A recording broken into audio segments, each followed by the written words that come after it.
Hey guys, welcome back to the channel. This is story about what if Naruto gets a Sharingan from Shisui instead of Kakashi part 1. Before I start, please do support for more amazing content and comments for part 2.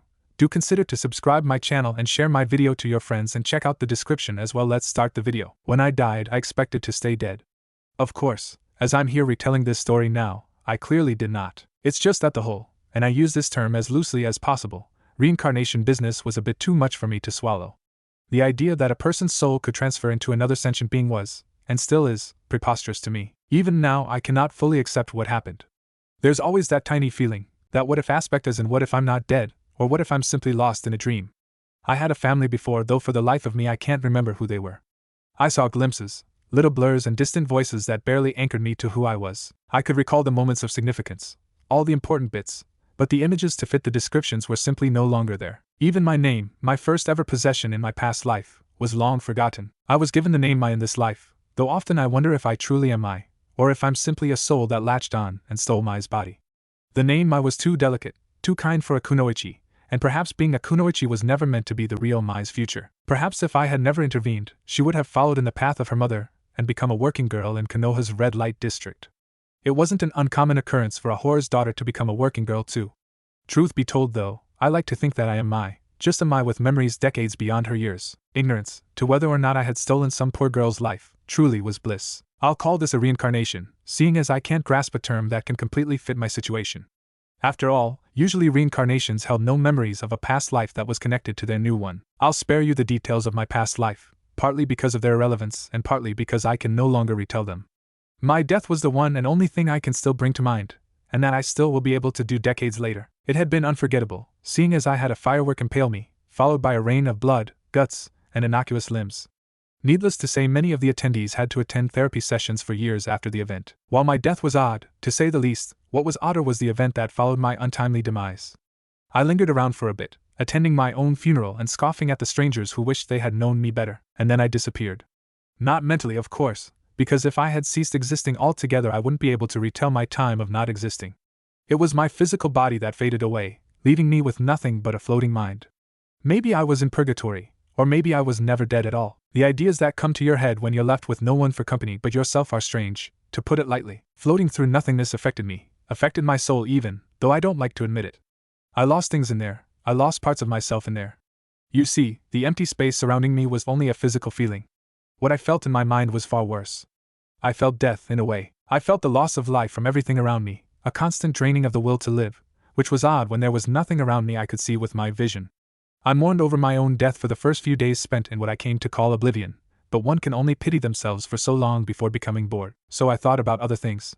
I thought about my life, and what I loved and hated. I thought about my siblings and their contrasting personalities. I thought about my life at college and grasped at the images that I could feel slipping away. I spent an eternity in oblivion, or perhaps it was only a few hours, and then I woke up. I'll spare you the details of my birth, seeing as all I would be describing is the sensation of being pushed out of a vagina. It was an odd feeling, being reborn again, but I was indescribably relieved over it. Of course, if I had known what the future had in store for me, I wouldn't have rejoiced so soon. In fact, I would have gladly driven myself to insanity in the god-forsaken place that was oblivion. Of course, either way, my feelings of happiness were quickly squashed when the situation fully sunk in. Being a baby with the mind of an adult was indescribable. It was the uncomfortable temperatures that were too hot or too cold, and the constant coddling that was too much or too little. It was the extreme nearsightedness that all newborns have that impaired me for the first 6 months of my rebirth. It was the extreme chill of winter that hit me once, which later I would figure out to be my mother dropping me off at an orphanage in the midst of winter. It was all those things and more added together that reduced me to seem nothing more like an infant anyways, age mine be damned. Basically, I cried, shit myself, and vomited a lot. A humbling experience for an adult who had lived on their own for several years already. I was a child from hell to all my caretakers in the orphanage, beginning to crawl before I could fully see and almost getting myself killed as a result. But I was fine, showing no signs of being more intelligent than a baby should have been. Granted, that was most likely because I couldn't speak yet either. I knew the language the adults were speaking around me was most likely Japanese, as some words I vaguely recalled from my days of militant anime watching. I paid no mind to it. It's not like it would have been likely for me to be reincarnated into America anyways, especially since they named me Mai. And then the day of the reveal came during my 7th month of rebirth. We often had visitors at the orphanage, potential adopters. It was a normal occurrence for them to make an appearance. What wasn't normal was the fact that that day's visitor took an interest in me. Usually they went for the older kids, the kids that seemed like they needed the most care to readjust to the real world. Adopters, shinobi especially, just didn't want a sniffling, crying baby on their hands. The man, I assumed it was man when I saw the short hair, who had singled me out, leaned in closer, closer, and closer, until every detail in his face was crystal clear. It's funny how even now I remember the exact thought that went through my head that fateful day. Oh shit. Because not only had my reincarnation been botched up by the looks of the Hittite wrapped around the man's forehead, I had also been reincarnated into the world of Naruto. Yes, oh shit indeed. As unfortunate as it is, the mysterious man whose face had been far too close had decided to not adopt me. I like to assume that this decision came after he saw the look of horror and disgust that appeared on my face when I realized what kind of situation I had put myself in, rather than before, because goddammit I'm certain I was adoptable. Unfortunately, I rejoiced far too early, as he was only the first of potential, creepy, adopters that would flow through during my life as an orphan. The odd thing about the shinobi world was that normal, friendly civilians adopted older kids, kids less dependent, who could care for themselves if need be. It was the creepy group of suspicious nin that attempted to adopt the smaller kids. If I had to guess why, it'd be mostly because of how malleable young children tended to be. That innocence and that willingness to please the adults were what attracted strange people like Orochimaru and Danzo. Children who were more than happy to do things to find acceptance from their guardians were what brought upon the Root program and Orochimaru's earliest experiments. I suppose that was one of the benefits of having an adult's mind in a child's body. Many of the stranger potential parents put their guard down around me, leaving their true personalities out for me to see. That's what led to my continuation of the well-deserved nickname of Hell Child. Every off-putting adult that visited me was left with numerous bite marks and scratches placed in oddly lethal areas. If I were 10 or 15 years older, it would have been seen as a killing attempt. What I will always regard as the most glorious result of my actions would be the children who followed in my footsteps and bit every adult that they saw too. Oh, the joys of children following the rules of monkey see, monkey do. But aside from the lecherous adults that tried preying on me, my first couple years at the orphanage were uneventful.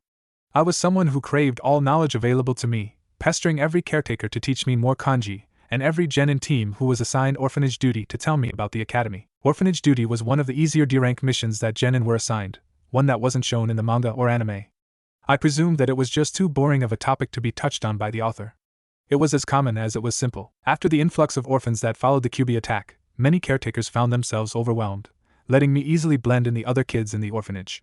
It made not doing anything too suspicious much more doable. My unquenchable thirst for knowledge was simply written off as a mere oddity, and as the years went by, my potential adopters decreased in frequency until there were none left at all. I didn't have to worry about saying things that were too intelligent, my stiff tongue having not yet learned how to enunciate complex sentences anyways, and the people I bothered for information would forget me within that same day. Life in the orphanage was easy, though somewhat weird at times.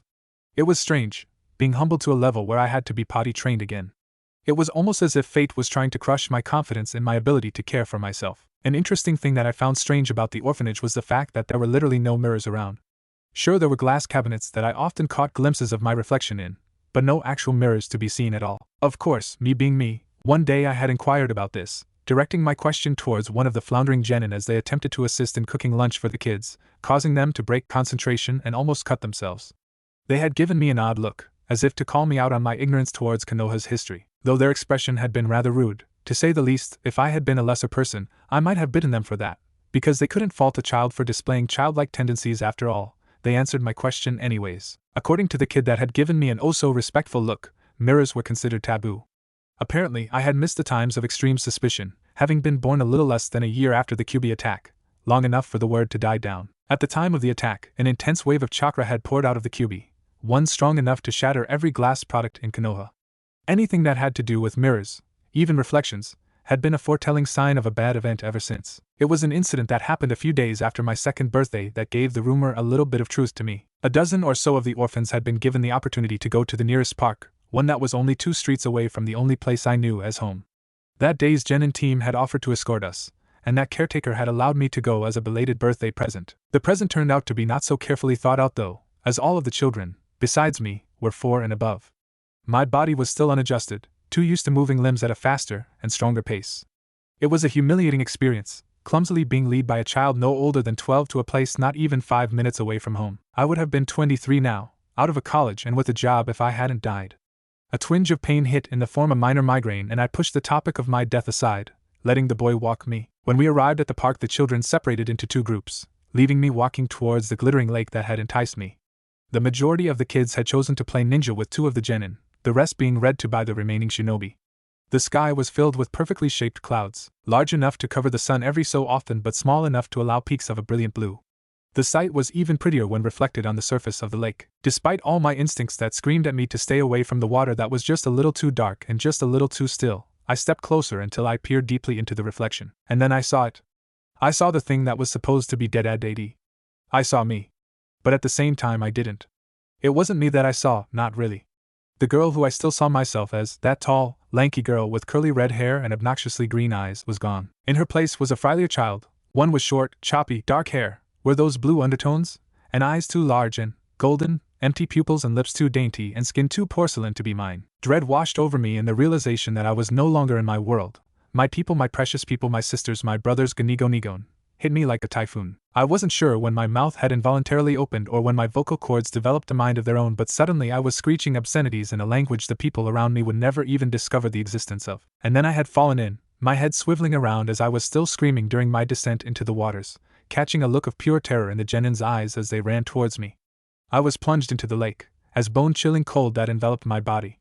I was out cold before I even heard the children calling my name. That day was the first day I had what my close friends would come to call an identity attack. That day would also turn out to be the first time, of many, that showed how violently fate would work to get rid of a foreign entity that was never meant to exist in her world. I had woken up in the hospital a few days after the incident, and then taken home after my vitals were determined to have been in a somewhat normal range, my lungs, for the most part, unscathed by the excessive intake of water. My caretakers would never mention how abnormal my screams had been, writing it off as my reaction to falling into the water. Again, life resumed as normal.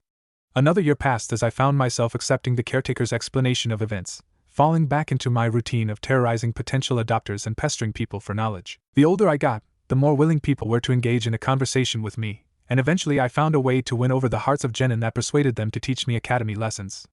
I almost hit myself when I realized how simple the solution really was. All I had to do was exclaim how amazing and glorious being a ninja was and ask them for tips to become a real Konoha nin just like them. They fed right out of my hands after I boosted their egos. Different genin taught me different things based around their interests. The brasher ones, typically guys, taught me fighting tactics and tried explaining flashy jutsu. The quieter guys tried to explain chakra control and meditation, and every so often taught me things about Konoha's history and even briefly went over the history of the other 4 villages. The proud kunoichi spoke about the bloody sides of Konoha, capable of rambling on and on about the Third Shinobi World War and how victorious we had been. That lesson was one I particularly despised, having come from a world where killing was certainly not encouraged by small children who haven't even hit puberty yet. The most calming lessons usually came from the shyer kunoichi, persuaded by the rest of their team to keep me company after 20 or so minutes of begging. They explained flower arrangements and taught me how to cook fast meals, things to help a kunoichi blend in as a normal civilian during an undercover mission.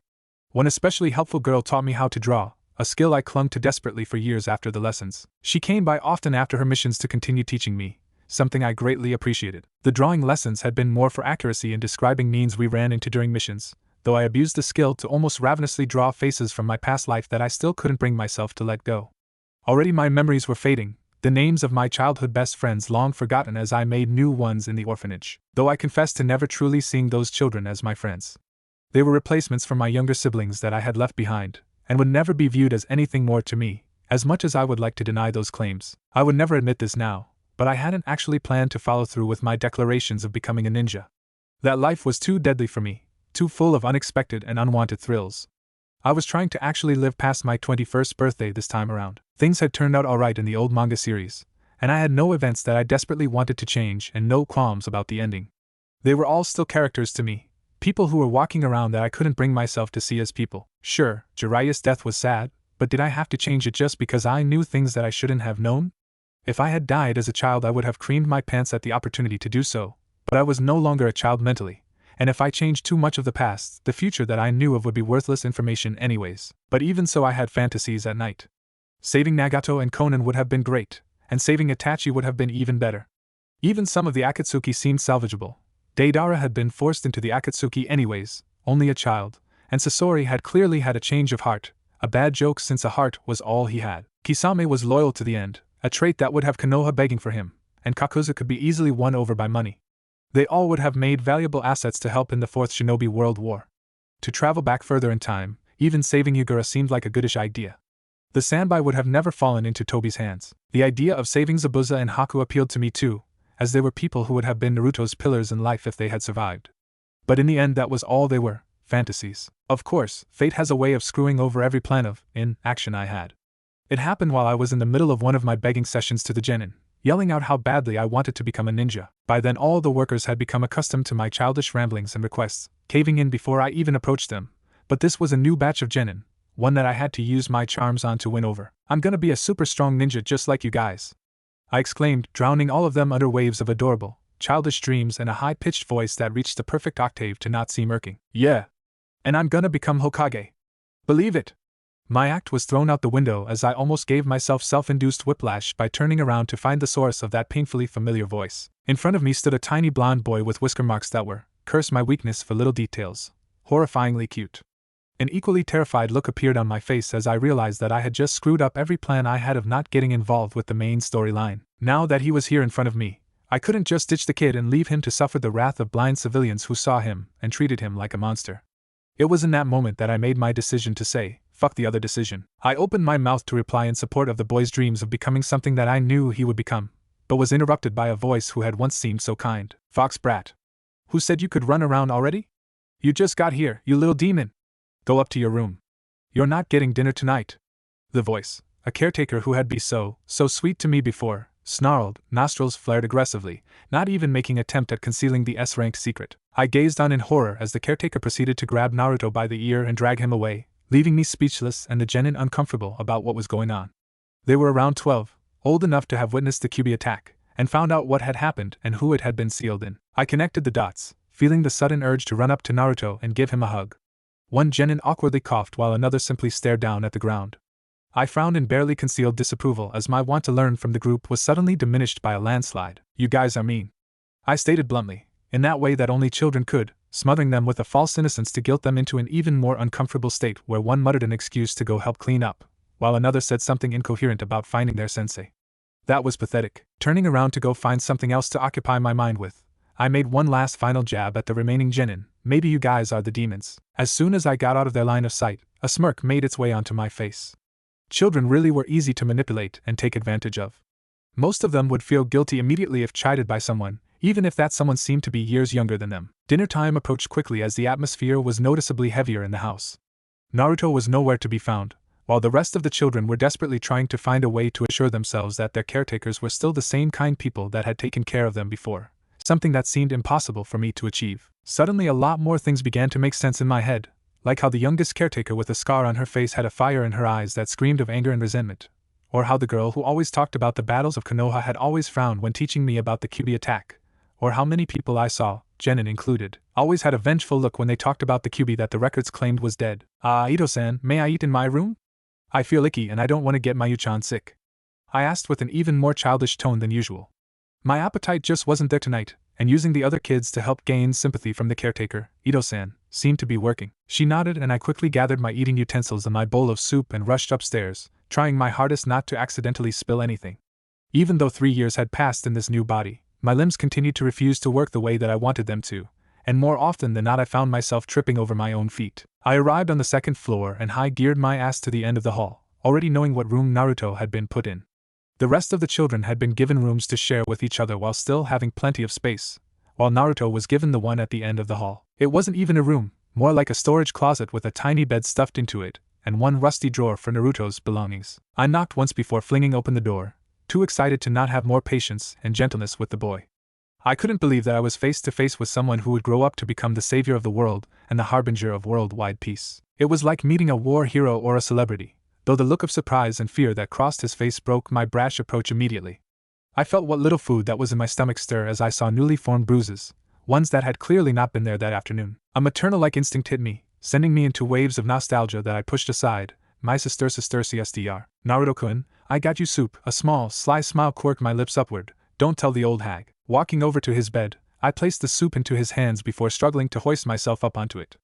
I ignored the look of shock on his face as he stared down at the soup before glancing back up at me as if to say, "Really?" I nodded in affirmation, and he quickly began working on the bowl of soup as if someone was going to take it away any minute. Immediately, I felt a pang of regret over every thought I had had about leaving the kid to himself.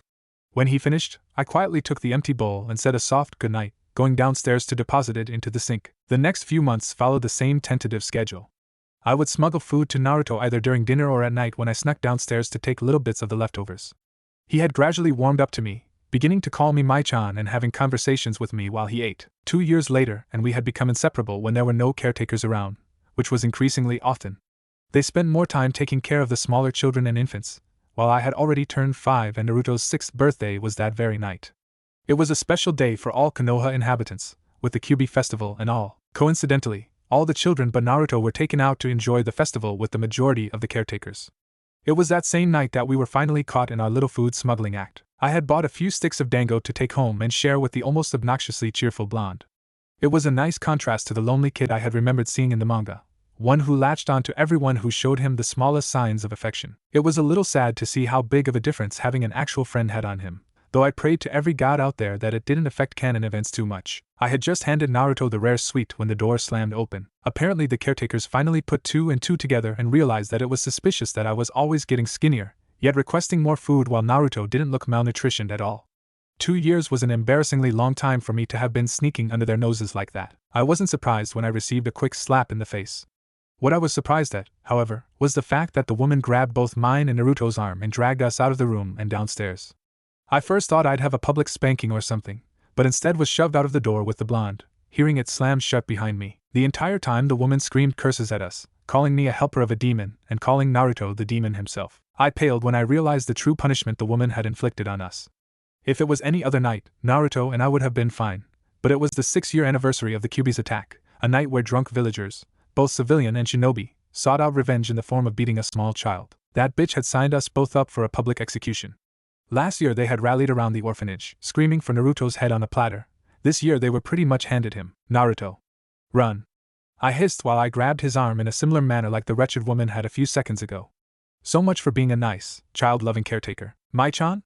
He asked, fear evident in his voice. He knew exactly just how much trouble we were both in.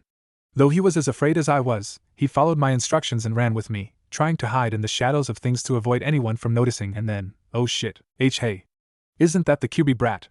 A drunk man slurred, alerting the entire crowd of people who were leaving the festival, and that's when the real shitstorm began. A mob began forming as the people realized what the intoxicated man had just shouted, looking around until their eyes targeted on us. The first thing that was thrown was a glass bottle, followed by a string of curses from the one who threw it. I tugged on Naruto's arm again as we continued to run while being battered by miscellaneous items thrown from the civilians. The situation worsened when drunk shinobi got involved, the almost harmless things like twigs becoming replaced with kunai and shuriken. There were no ANBU in sight, and even if they had been immediately requested to help, there was no way they'd get there before more harm was inflicted upon the two of us. One ANBU was no match for a crowd of angry civilians that they had orders not to maim, kill, or injure in any way possible. Naruto! Run faster! I screamed, terror seeping into my tone. Adult or child, both would be petrified with dozens if not hundreds of people chasing after them with the intent to kill. I pulled harder on his arm, pushing my small body to its limit, but a 5-year-old and a 6-year-old could never dream of escaping so many people so easily. The first serious thing that hit me was a kunai, digging into the area a few inches from neck, 4 or 5 inches from my spine. It had probably been meant for Naruto, but I had began to shove the boy back and forth, trying to help him avoid any projectiles. I bit down a scream as we continued to run, trying to find some sort of adult that would help. I couldn't die here. I couldn't let Naruto die here. If I hadn't given him food, the caretaker would have never kicked us out into a murderous crowd like this, and I wouldn't have the guilt of dragging a young boy to his death on my chest. If he died, who would save Konoha from Gaara? Who would fight Pain off and talk him out of his plans? Who would retrieve Tsunade? Who would marry Hinata and save her from her clan? He yelled, stopping his run completely as he noticed the kunai sticking out of my back. More scrapes and scratches covered both of our bodies, a result from the glass that had been carelessly flung and the other sharp objects that had managed to scrape us. We were both panting uncontrollably, my eyes closing as I saw another kunai being flung at Naruto. I understand now what Sasuke had said about his body moving on its own.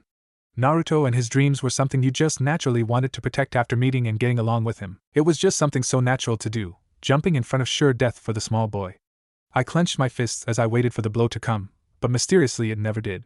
What did come, however, was the sound of metal clanging against metal, followed by a scream of pure agony. Oh! The NBU are here. My knees buckled from underneath me. Pretending to be asleep was hard enough on its own. Even in a normal situation it was tiresome, trying to convince your eyelids to stop twitching. Pretending to be asleep in a room full of trained trackers was even harder. Absurd, actually. I suppose they were pretending to be unaware of my conscious state out of pure respect for my ego, Or maybe trying to give me time to rest after taking a kunai to the back. To my right was the familiar, warm feeling of Naruto's chakra. I assumed he noticed my spike in chakra when I woke up due to the fact that he memorized what my own signature felt like after the first dozen or so times I fed him. Him recognizing who was and wasn't me made it a lot easier for us to sneak food around and not accidentally slip up and say something around the caretakers. His chakra was steady, emitting just as much as it usually did, letting me know that he got out of the mob unscathed. I would have breathed a sigh of relief if I wasn't still trying to pretend to be asleep. To my left was the same chakra signature from the ANBU who had jumped in, though it struck me as rather odd for the man to stay even after we were safe. Then again, the glaringly potent chakra signature in front of me sort of told me exactly why the ANBU was still there. The Hokage always needed a personal guard, after all. If I didn't know Naruto's little secret, I'd be completely bewildered over why someone so important would watch over two measly kids who got the shit beaten out of them. Contemplating on whether I should just open my eyes, Naruto's loud voice made that decision for me. "We know that you're awake, Baka-chan." A nye sound came from the energetic blonde, leading me to picture him sticking his tongue out at me. What a brat. I groaned as I forced myself to sit up, drearily opening my eyes. I felt like complete shit, though I guess being stabbed could give someone that effect. The sun shined through the windows, giving me sign of it being the morning after that rather unpleasant attack.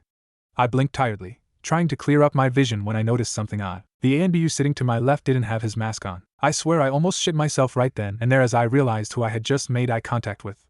Shisui Uchiha himself, future would-be savior of the Uchiha clan, if he hadn't been ambushed by a certain power-hungry idiot, was sitting beside my bed. His eyes lit up with a mischievous glint, showing the world his true light-hearted self. I couldn't tell if it was because he simply sucked at concealing his feeling, unlikely, considering he was an ANBU, or if he was just trying to get me to let my guard down. A conflicted decision between screaming or crying fought in my head before I compromised with a gasp and a whimper. Befriending Naruto had already been too much of a risk. Now I was sitting in front of two of the few men who had strongly influenced the future that Naruto had helped sculpt. I seemed to be on a roll with messing serious shit up. One slip-up could mean the end of the peaceful ending the blonde had worked so hard to achieve. The Hokage chuckled at my reaction, while Shisui looked completely taken aback. He had probably been expecting confusion, not fear. I guess even the Uchiha had problems reading people sometimes. "I didn't know you had a hobby of scaring children, Shisui-kun. What did you do to this one? Get her involved with one of you and Itachi's dango eating competitions?" The third had a teasing smile on his face as Naruto scrunched his own up, trying to figure out the situation. "What? Me?" Shisui faked a confused look. "You know all the dango stands in Konoha have banned both of us from entering at the same time. Gigi, why are you talking about dango stands, Databeo?" I thought Mai-chan was Inca and Kappa. Naruto struggled to pronounce the word, making a face that seemed in between angry and or constipated. Even at the age of 6 his tongue still felt uncomfortable and foreign when pronouncing things with more than 3 syllables. "Incapacitated, Naruto-kun." An amused smile lingered on the third's lips. I figured that at this point, he didn't bother to try to correct Naruto's informal way of addressing him, and judging by what Naruto called him in canon, he never bothered to try to change it later on either. That or Naruto was just stubborn as a mule, which was very true. "Yeah. That word." Naruto still looked genuinely concerned at their disregard for my situation, and I couldn't help but let a laugh betray my solemn mood. Only he could distract me from the fact that I might have irreparably fucked up the entire world's future. The Hokage acknowledged my laugh with a nod, making me flush in embarrassment. Laughing at one of his most favored people could put a damper on our friendship. "Well, there's really no reason to keep her here any longer. The medic Nin already healed up your wound, Mai-chan, and you came in here with no wounds at all, Naruto-kun. By the way, being incapacitated just means she can't do hard things." A fond smile danced on his lips as he looked at Naruto. It would have been a sweet moment if I hadn't had to question whether or not the smile was for Naruto or Naruto's father. That was yet another situation I didn't need to get myself into. "Really? Thank Kami. I hate hospitals, Databeo." The third laughed wholeheartedly, moving to put his hand on Naruto's head to signal that they still weren't done speaking. "He's got a point, Hokage-sama." Shisui snickered at Naruto's distaste for the sterile, white rooms that he later ended up in more often than not. Maybe a dislike for hospitals was a ninja thing? I didn't mind the rooms too much. They reminded me of something safe, clean. "You're 6 as of yesterday, right, Naruto?" Sarutobi spoke softly, but now there was something off at the way he manipulated his tone at the blonde boy, as if he was trying to coerce him into doing something. I'm gonna become Hokage in a few years now, believe it," he replied proudly, puffing his chest out a bit. God, that boy was unintentionally adorable sometimes. "Naruto-kun, you can't become Hokage without becoming a genin first, you know." The third smile got larger. "The classes at the academy start in a few days. Would you like to go?" If I had eaten the stick of dango from earlier, it would have all been thrown up by then. I suddenly felt sick to the core. I wanted to scream at the man, telling him, no, Naruto would not like to go. Please allow us to live our lives peacefully. Sure, Naruto would have done it anyways, but he was still too young to understand what being a ninja really entailed. Sarutobi was emotionally extorting Naruto's childish dreams to turn him into a powerful asset for Konoha. It was manipulation at its finest form. Eh? Really? Naruto exclaimed, confirming my worst fears before he took an unexpected pause. Okay. But only if Mai-chan goes with me. She's always wanted to be a ninja too. Oh shit. Naruto still remembered what I said the first time we met. I was touched, really I was. The fact that I had made such an impression in him was something good, but I certainly did not intend to actually become a ninja when I had only said those words to convince the genin caretakers to help me get rid of my boredom. I hadn't actually wanted to get into a life that was so dangerous and hazardous. Considering how many near-death experiences I've had, I'd end up dead before my second mission. And no, Naruto-kun. It's fine, really. I don't need to become a ninja. A forced smile made its way to my face, but somehow Naruto seemed to misinterpret that in the worst was possible too. GG. Mai-chan's just being shy, Databeo. Please can she go with me? Please? He begged, putting on the most innocent and pleading face possible as he stared at the third. Sarutobi seemed to regard it as something amusing and shook his head in disbelief at how much Naruto was begging. Naruto had never been one to actually ask for something. Alright, he replied, giving me no room to decline any further. Naruto whooped in joy while Sarutobi turned to me. Welcome back to the world of the living, Mai-chan. I already have Naruto-kun's information to fill out for the application, but I don't know yours. Your full name? He asked. My line of sight avoided direct contact with his as I tried to think of a normal way to tell him that I didn't have a last name without giving away that I was a whore's daughter. Civilian children rarely had mothers who gave birth without knowing the last name of the father. This conversation was embarrassing no matter how many times I've had to repeat it. I don't have one. I settled for the blunt yet innocent way to state it. Maybe if he thought I didn't know about my heritage, he just wouldn't bring it up. I see. His eyebrows furrowed. Your age then? 5. The questions didn't seem too intruding yet. A year younger than Naruto-kun. That's a good enough age to enter the academy. Shisui-kun, maybe it's my own age at work here, but I seem to have forgotten what exactly the application asks for. Can you ask Mai-chan? The Uchiha took over Sarutobi's interrogation by request and took a second to think over what he had once filled out on a sheet. Your address? Or can I just assume you live in the same place as Naruto-kun? I blinked at the question. Had the Hokage not known how Naruto and I ended in the way of the mob? Had he just assumed we were both idiots who stepped outside to celebrate the festival with our fellow Konohans? It was almost insulting. We don't have one anymore. The mean lady kicked us out. That's why we were with the bad people. I tried to phrase it in a childlike way, but even if I hadn't, I doubt neither the Hokage or Shisui would notice. They would have been too preoccupied with comprehending what I said, considering how dark their faces seemed to get when I revealed the information. I see. I'll talk to Mitsuki-san. The Sandame said grimly, nodding towards Shisui. For some reason, I doubted he really intended to have a pleasant chat with the woman. Ha! Karma struck again. The woman deserved whatever she was going to get. That was her name? Naruto asked incredulously. Huh. I hadn't known her name either, and I had been there even longer than him. GG. Where are we staying? I don't want to go back, told the old lady. She never gives me food. I winced at Naruto's last sentence. We seemed to be digging Mitsuki a deeper grave with each word we spoke. The Hokage opened his mouth to speak, but was interrupted. They can stay at my old apartment, the one outside of the Uchiha compound. I can keep an eye on them there. Shisui gave his input before the Hokage got the chance to give his suggestions, giving the third a sheepish smile at his mild offense of disrespect. I breathed a sigh of relief. At least this way, Naruto and I wouldn't end up living with the Hokage or worse, living on our own. I could barely give him enough food at the orphanage. It was odd though. Shisui had an apartment of his own. He couldn't have been more than 15. I hadn't lived on my own until I was 18 in my past life. My relief was short-lived though, as I realized that living with one Uchiha was the same as living with them all. With every action I made, it seemed the storyline would only end up more and more skewed. That would be acceptable. Shisui-kin, do you mind sponsoring the two in the academy too? The council won't let me sponsor any students on my own. They're trying to argue that it's biased of me. Sarutobi scoffed. Sure. I can do that. Should I take them to the apartment now? He asked. The two hadn't glanced at Naruto and I at all during the transaction, giving us no say in what they were going to do with our own lives. If I had been a little less sane and a little more daring, I might have tried to protest against the two S-class needs. Unfortunately, I was neither. That would be preferable. I'll go down and sign the two out. Sarutobi finally turned back towards Naruto and I. Naruto, I hope you behave for Shisui-kun, and Mai-chan, please continue taking care of Naruto. He got up and shunted out, leaving a trail of swirling leaves behind while Naruto visibly tensed to my right. The Uchiha turned towards us with a playful smile on his face, somehow getting Naruto to put his guard down. From what I remembered, The two hadn't met at all in canon, though it was thoroughly possible for Shisui to have been one of Naruto's multiple A and BU guards. His guards only went off duty the night of the Kyuubi festival, a village-wide festival when the Hokage let all but his personal A and BU guards have the day off. If only he had had the foresight to see that that night would be one of the few nights that Naruto needed his guards most. Well, I guess you guys are stuck with me for a bit. I think the Hokage should be done signing you guys out now. I have to go pay a visit with my cute little Itachi-kun, so let's go.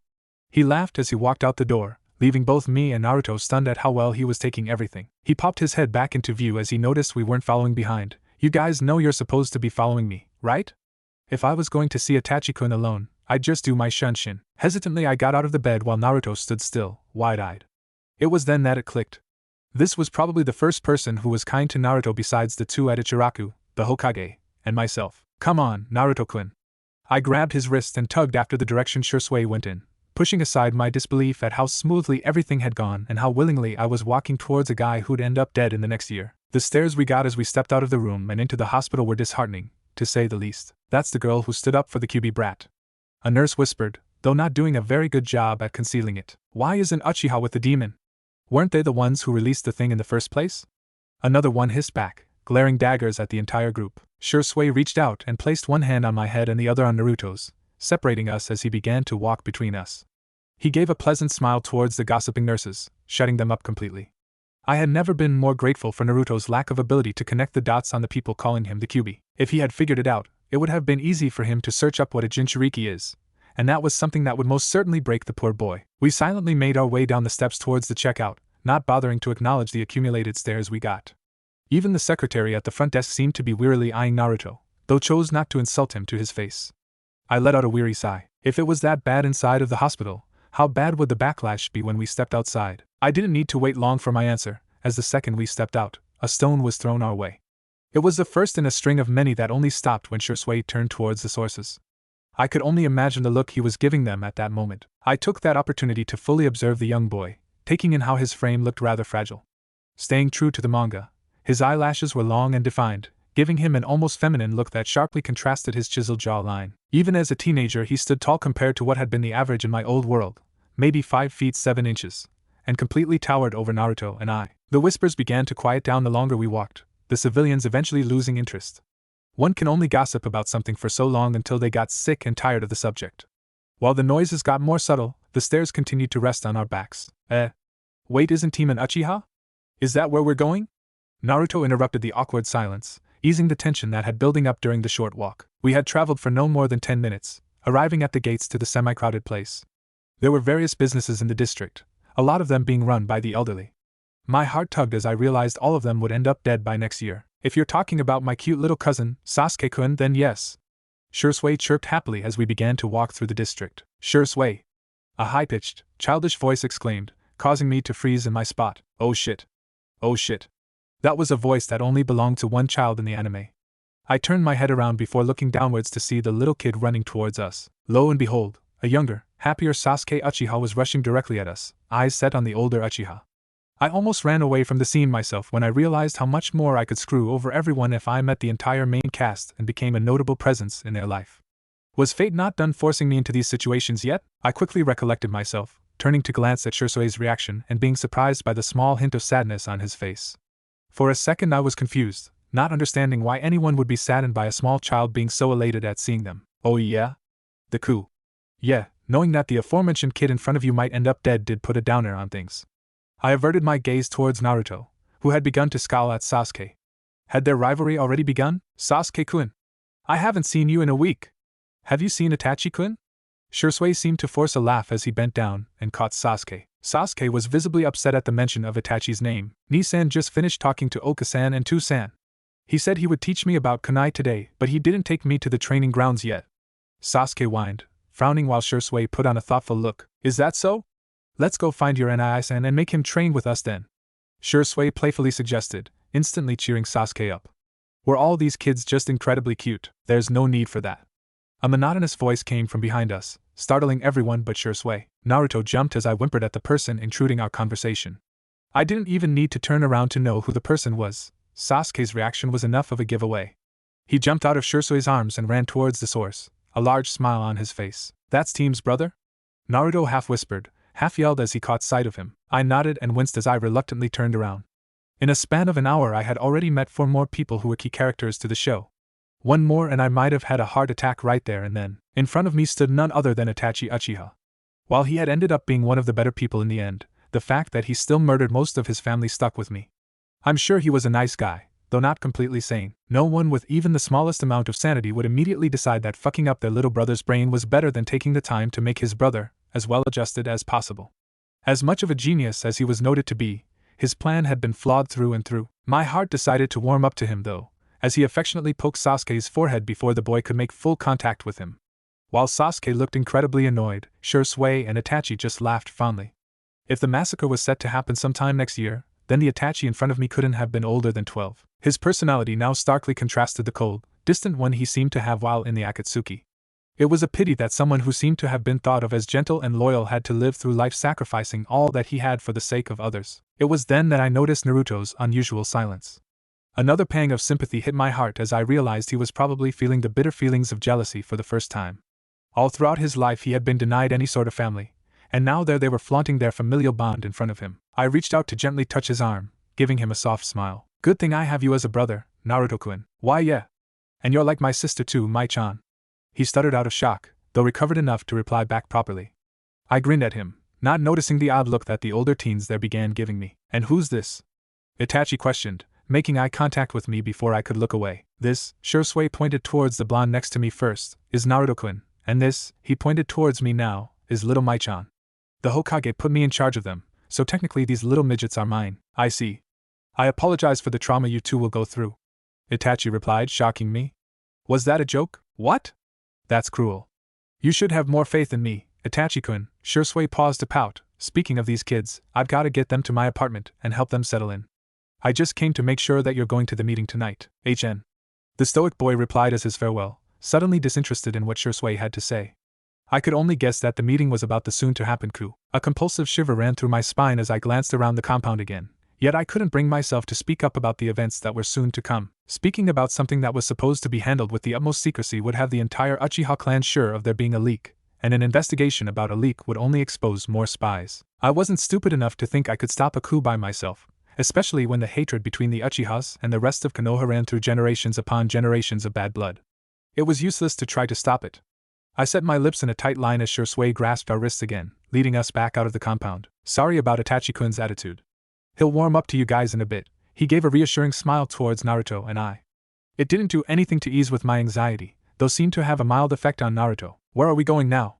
The blonde asked, not recognizing the streets we were beginning to walk into. The number of people who were outside began to decline as we stepped into what seemed to be a more quiet neighborhood. This, he gestured towards a row of apartments, is one of the various shinobi housing districts. You kids might end up living here permanently if you guys become ninjas. What makes it a housing district for shinobi?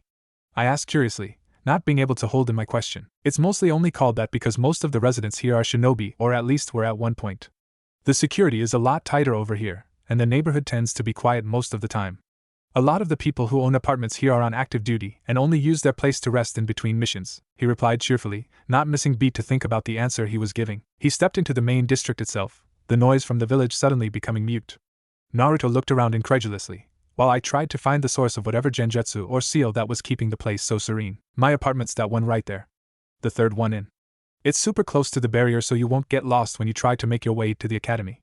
He spoke thoughtfully as he glanced at his own home. I cautiously took a step forward, accepting whatever was happening. Things just got a whole lot more complicated. It was in Shisui's small apartment that Naruto and I found our first home.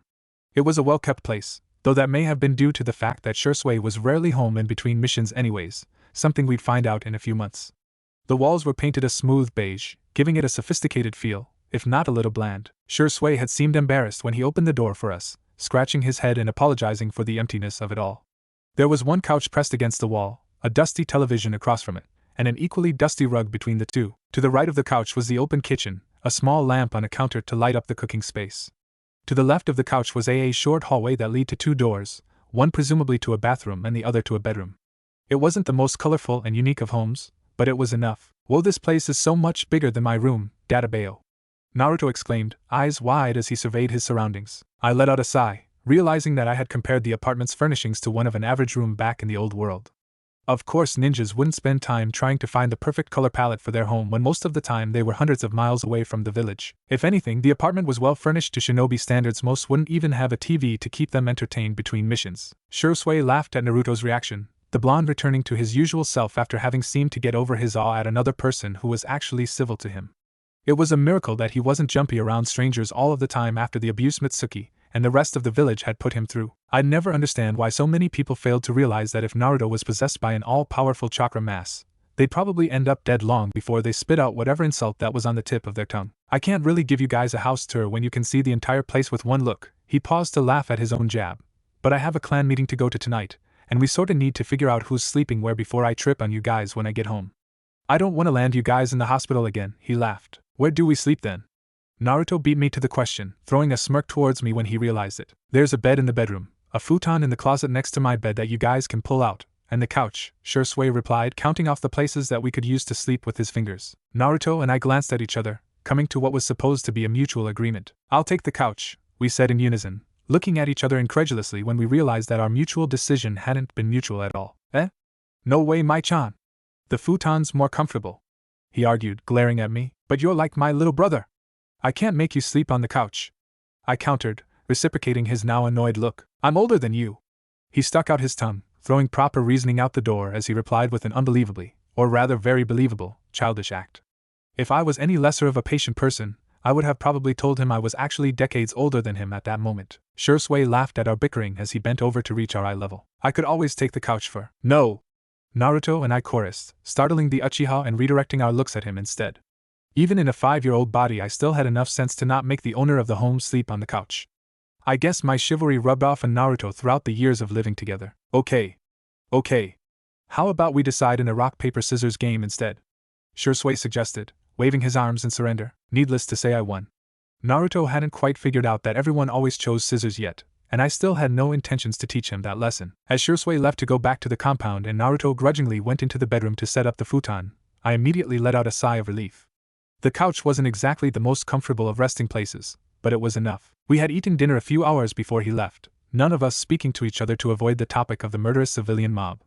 It was unsettling to see a kid that I had usually had to calm down for so long be solemnly silent. Shisui hadn't had the foresight, and who would, to buy groceries in advance, choosing instead to give us instant ramen with another sheepish grin before promising to drop by the market the next morning before he dropped us off at the academy. It was eerie being alone again when I had spent what felt like an eternity surrounded by at least one person. In reality, it had only been a couple days, but the peace and tranquility was welcomed with open arms. I had no time to sleep. The official academy lessons would start in 2 weeks, though the preview of what that year's curriculum would start tomorrow. I wanted to just become a loner at the academy, I really did. After all, I had already gotten involved with enough things to mess up the future. I would have gladly stuck with my first plan if I hadn't already felt pity for Naruto. I couldn't let him go through the academy alone again, especially if he already had me.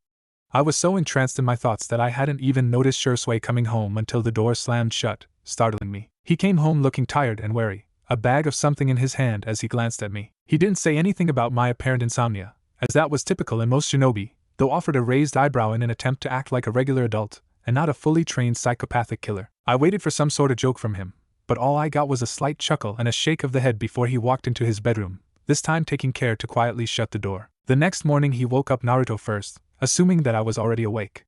Naruto made his awakening nice and clear when he let out a loud whine that carried through the hallway and into my ear, inducing a laugh from me. Waking him up had been a chore the caretakers had always asked me to do, knowing that I was one of the few patient enough to not choke him to shut him up.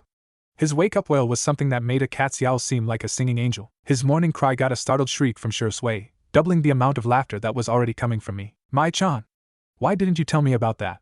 Shisui exclaimed, faking outrage. Sorry, I replied back with a half-hearted apology. Yeah? And I even stopped by the orphanage to pick up your guys' clothes for today. Ungrateful brats, he muttered playfully, shaking his head in disapproval. That had surprised me, though it did explain the bag that he had been carrying the night before. It was incredibly thoughtful of him to have taken the initiative to grab our stuff without us having to be there. Though later in life I would entertain myself with thinking of scenarios that could have happened if Naruto and I had gone. You're like 15. You're only, Naruto paused to calculate the difference in age, 9 years older than me. You can't call me a brat, Naruto protested in utter disbelief at his comment. 15 and ANBU. You're 6 and going to the academy orientation, he said flatly, grabbing the bag of clothing and tossing the boy's signature orange jacket to him. Naruto huffed before brightening up at the mention of the academy, grabbing his jacket and throwing it on immediately. Come on, Mai-chan! Hurry up! We have to go to the academy today! Naruto exclaimed excitedly, grabbing my arm and dragging me towards the bag of clothing to hurry up my process of getting ready. I almost snorted in disbelief. Naruto had always been the one who took forever to get ready, and yet he was the one trying to hurry me up. I didn't even get a say in whether or not I wanted to become a shinobi for the damn village. I would be lying if I said that I hadn't thought about how much simpler it would have been for me to be reborn in Suna. Then again, if I had been reborn in Suna, fate might have pushed me towards Gaara anyways, and I'd end up dead before anything. Fine, I replied reluctantly, resigning to my eventual demise, whether it be due to me being killed in a battle or having an aneurysm from the stress. I grabbed the bag and pulled out the first piece of fabric my hands touched. There wasn't really much diversity in my clothing in the first place, though the one I chose was interesting, to say the least. It had been a kimono anonymously given to me a few years after I began to look after Naruto. It would have been useless in any other setting outside of diplomatic reasons, and even then it was too plain for serious matters, so I had asked one of the kunoichis to help me tailor it to something more wearable. Now it was a much shorter kimono, reaching mid-thigh area. The fabric was a light pink color, durable as most clothing was in the shinobi world. Navy blue strips of fabric outlined the sleeves and the collar, giving it a more complex appearance. I put my hand in the bag again while both Naruto and Shisui looked away, embarrassed at seeing me shift through female-oriented clothing. It was odd seeing people who would grow up to be so powerful be flustered at something so trivial to me. I chose not to laugh at their discomfort, and simply pulled out short leggings that cut off at a couple inches above the knee and socks that cut off a few inches below the knee. After both Naruto and I were changed, though it was more me than Naruto, since all he had to do was throw on his jacket, we headed off to the academy, Naruto skipping happily while I grimaced at all the possible outcomes of the day. I could either let Naruto continue on the path that had originally been chosen and have him hate me for abandoning him with the hateful glares of the villagers and his fellow classmates, but know that everything would turn out all right, or I could help him integrate himself into a new friendship circle and greatly better his life at the academy, yet at the same time possibly disrupting the lessons that he was supposed to learn about socializing with others and through that, mess up the situation even more. I sighed, earning a questioning look from the older Uchiha, but chose not to elaborate on why I seemed so tired at the beginning of the day. It was obvious the only option I could choose was to help Naruto befriend everyone. I wasn't cruel enough to knowingly let him suffer for years to come when I know exactly how to stop it, and who to get him to associate with. As we arrived at the academy, I realized one thing. This was going to be a really long day. The first person who greeted us at the academy was, strangely enough, Sasuke, though he did seem to do so quite reluctantly. Oni-san and Shisui-san told me to stay with you guys for today, he half-whined, giving a pout that'd give the cuteness factor of Naruto's whiskers a run for their money. Hello? I'm Mai, and this is Naruto-kun, I stuttered, not able to conceal the fact that I was scared shitless of messing up the timeline. I already met the dobe, and I saw you yesterday, but nice to meet you, Mai-chan. He awkwardly stuck out a hand for me to shake, and blushed as I did so. I couldn't contain myself. I giggled at the uncharacteristically flustered Uchiha boy. Maybe this wasn't so scary after all. What's so funny? Before I could answer, Naruto interjected. Don't call me Dobe, team. He scowled at the now glowering boy. Don't call me Team Dobe. Sasuke repeated. Kids, please come to the front of the building. We're about to start orientation. A voice announced, immediately catching the attention of the two bickering boys. One glance was all it took for the two of them to come to a mutual understanding, and before I could even comprehend what was going on, the two took off in a race towards the voice. For a pair of kids who claimed to despise each other, they really were on the same wavelength. I, on the other hand, chose to preserve my energy and walk at a leisurely pace. You think running is too troublesome too? A voice behind me commented, startling me. The drawling way the words were spoken made it fairly obvious who I'd see when I turned around, and so, I, while throwing away every sense of self-preservation I had left, plastered a grin on my face and turned to face Shikamaru. Yep. Naruto-kun has way too much energy for me to keep up with, I said the words fondly, seeing a glimpse of the orange-clad boy off in the distance. You can say that again. Shikamaru! They're giving out chips to everyone who's lining up. Let's go! Another voice entered the conversation. Only one person would get that excited over a small bag of food that wouldn't even sustain a person for more than a few minutes. It seemed that fate really wanted me to run into everyone all at once. Wait, can I come with you guys? I think Naruto-kun is still arguing with Sasuke-kun, I called out to the pair before they could walk off. They glanced at each other before answering unanimously. Sure. We walked slowly towards the gathering group of children, none of us really looking forward to entering the fray, though for completely different reasons. Shikamaru and Choji were probably trying to avoid it out of sheer laziness, while I was dreading it due to a very viable fear of ruining a universe that had gotten its shit together rather nicely towards the end. I'm Mai. I hesitantly introduced myself after an incredibly long period of walking silence with the duo. Choji, the one furthest from me, chimed in during a pause in his chewing. Shikamaru. So why are you guys here? Besides the obvious reason, of course, I made a feeble attempt at clearing the awkward air that had accumulated around us. It'd be too troublesome if I didn't. Me becoming a shinobi.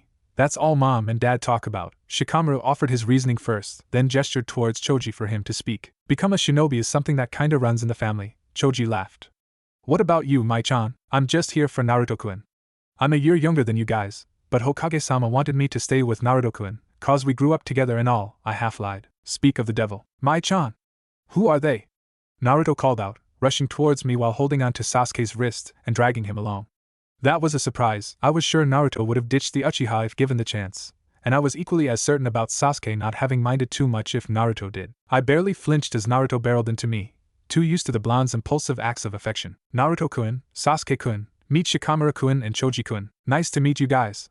I'm Naruto, and I'm gonna be the next Hokage, Databeo. He shot a wide grin at the two newcomers to our quickly growing group, elated at the prospect of finally having friends around his own age. I prayed to every god out there that they wouldn't leave the moment many of their parents would tell them to. We had made it to the main gathering of children, and at the front, multiple instructors stood in a line, greeting the children who were near them. The atmosphere was lovely, until I caught sight of him. Mizuki-sensei, the one character that I have completely and utterly despised since the dawn of my childhood. From a distance, he was smiling at other kids, pleasantly waving at them as they shuffled past him. Then he saw us. Immediately his expression shifted, going from a kind instructor to a rather villainous character. He gestured at two of us, Shikamaru and Choji, to come over, glancing warily at Naruto and I while disregarding Sasuke completely. The hatred for those associated with the Kyuubi attack ran strong throughout Konoha, and without Sasuke's title of the last Uchiha, he too was grouped with those who supposedly destroyed the village. It was pathetic. Best for the two of you to stay away from people like them. I strained my ears to listen in on a lecture resulting from Mizuki's blind hatred of Naruto. My heart sank as I waited for Choji and Shikamaru's answer. Sure, they had turned out to be amazing people in the end, but that was after years of growing up with and befriending Naruto. They were never warned to stay away from him at the very beginning of the friendship, and by all means this was the most crucial stage. I couldn't even blame them if their opinions on us did waver. Thankfully, my fears were short-lived. Staying away from them on purpose is too troublesome. Shikamaru rolled his eyes, stepping away from a stunned Mizuki to walk back towards us. Why would I stay away from nice people? Choji asked in a pleasant tone, following Shikamaru's footsteps and leaving Mizuki seething. What did Sensei want? Naruto curiously asked the two when they re-entered the circle. I looked pleadingly at Shikamaru, sending mental messages towards the kid telling him to not say a thing. Evidently, he got the message, probably out of common sense and not my attempts at telepathy, but you know, whatever works, and just shook his head, mumbling about it being too troublesome. Sasuke, on the other hand, was oddly quiet, having grown used to the stigma that surrounded the Uchiha name after the Kyuubi attack. I felt sick at his reaction. How could the village treat children so coldly? Before my view on Konoha could diminish any further, the instructors finally began to talk, warmly welcoming us into the academy. They continued with a long speech about proper conduct, going through how the first 2 weeks would be a short run-through of the curriculum and introducing each sensei to the group. Already I could make out the original rookie 9, Sakura and Ino gazing at our group, specifically Sasuke, from a distance, while Hinata, Kiba, and Shino made up their own small cluster. Every once in a while, Hinata's gaze would drift to Naruto before she'd blush and snap back to whatever conversation she was having. I couldn't contain the smile that graced my lips, knowing that the two would eventually end up together, as long as I didn't fuck up the future too much with my presence, made the scene all the more sweeter. The rest of that day was uneventful, filled with more excessively lengthy explanations that might have been good for children, but were absolutely rubbish for a 20-something-year-old trapped in a 5-year-old's body. Too often I found myself zoning out, only to be shaken back into reality by a beaming Naruto. At the end of the dragging orientation, Shikamaru and Choji waved goodbye to us, sending Naruto into another joyous mood as he excitedly waved back.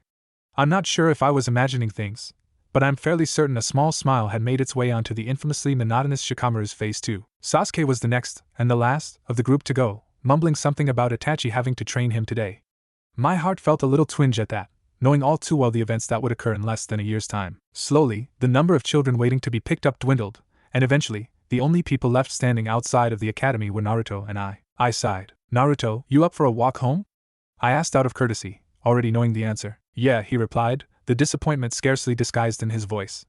Being picked up by someone probably meant a lot more to him than it did to me. I threw an arm around his shoulder, pushing him down before using my free hand to ruffle up his hair. He was really too cute for his own good. Cheer up, and I'll convince Shisui to buy us some ramen at Ichiraku's, okay? Okay. He sent me a glare over my display of affection before perking up at my promise, the change so drastic it sent me into a fit of laughter before we started our walk. The stroll home was normal enough, filled with Naruto excitedly talking about the day despite me having been there with him the entire time. What was strange, however, was what we saw as we neared the home. The door was seen left slightly ajar as we approached it, something that usually wasn't a good sign in a neighborhood of trained killers. Most of them had to be more careful than that, right? Of course, I had forgotten that the specific shinobi we were living with was a fairly young kid in his own right, and was probably a lot more confident in his own ability to protect the apartment than in the flimsy door that even I could have kicked open, in my past life, obviously. Thankfully, nothing too malicious awaited our arrival. In fact, the sight we were greeted with was so innocent and pure that I wish I had had a camera to document it. Sprawled on the ground was a napping Shisui, and accompanying him on the floor were 5 bags of groceries. Clearly he had fallen asleep upon getting home from the supermarket, probably overwhelmed by the ferocity of mere civilians during limited sales.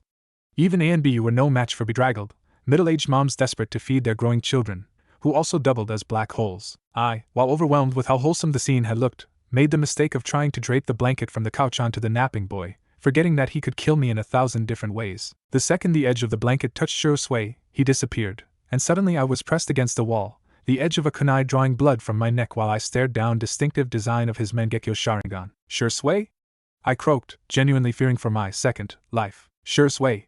Baka, what are you doing to my-chan? Naruto exclaimed, running up to the Uchiha and kicking him in the leg. My? He asked, completely disoriented from the sudden awakening. Upon recognition, he immediately pulled back the kunai and gently moved me back onto the ground, his eyes shifting to their original black color. Shit! I'm so sorry, are you alright? I instinctively nodded, used to reassuring others that they hadn't hurt me, as I often had to do with Naruto back in the orphanage, and raised my hand to touch the cut on my neck.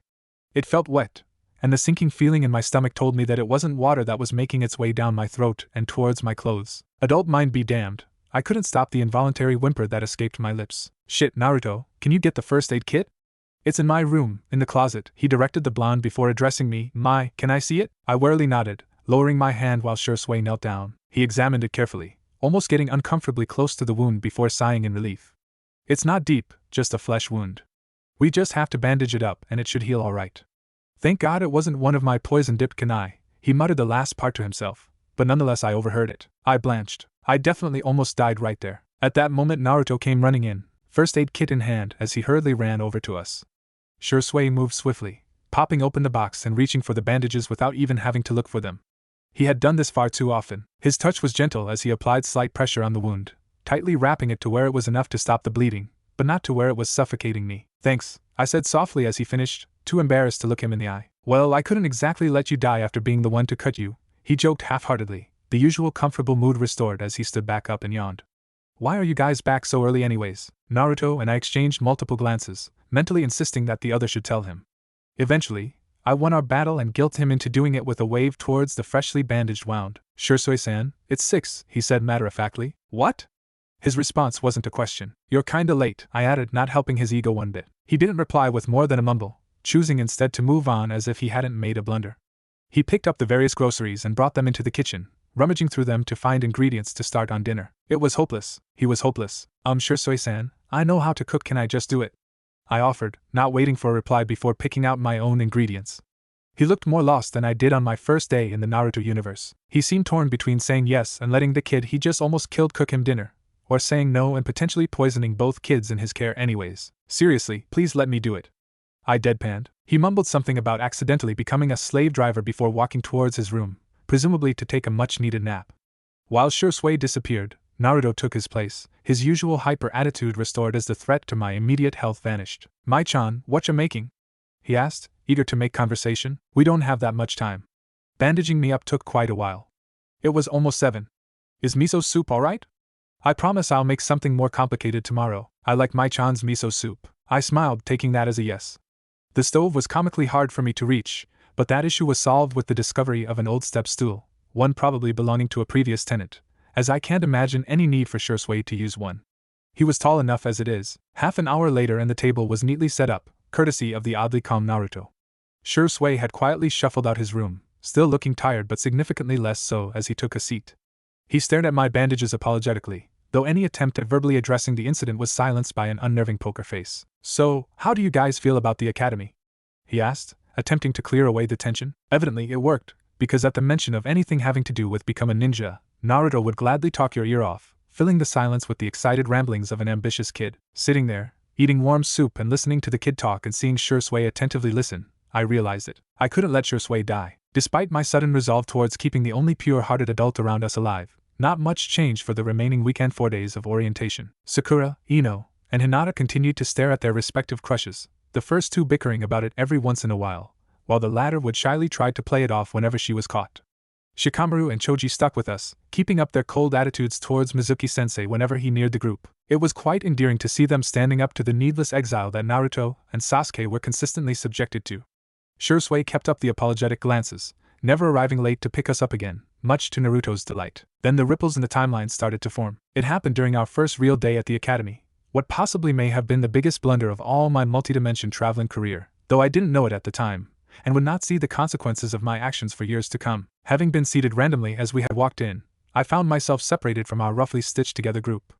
For a second I was saddened by the lack of the boys' chatter in my ear, but fate, of course, did not disappoint with my new seat neighbors. Before I could even fully take in my surroundings, the ever-so-shy Hyuga Eris sat in the chair next to me, seemingly conflicted on whether or not she should start a conversation. Hello, Mai-san, she chose to greet me nervously, eyes flitting over to Naruto. Hi, Hinata-chan.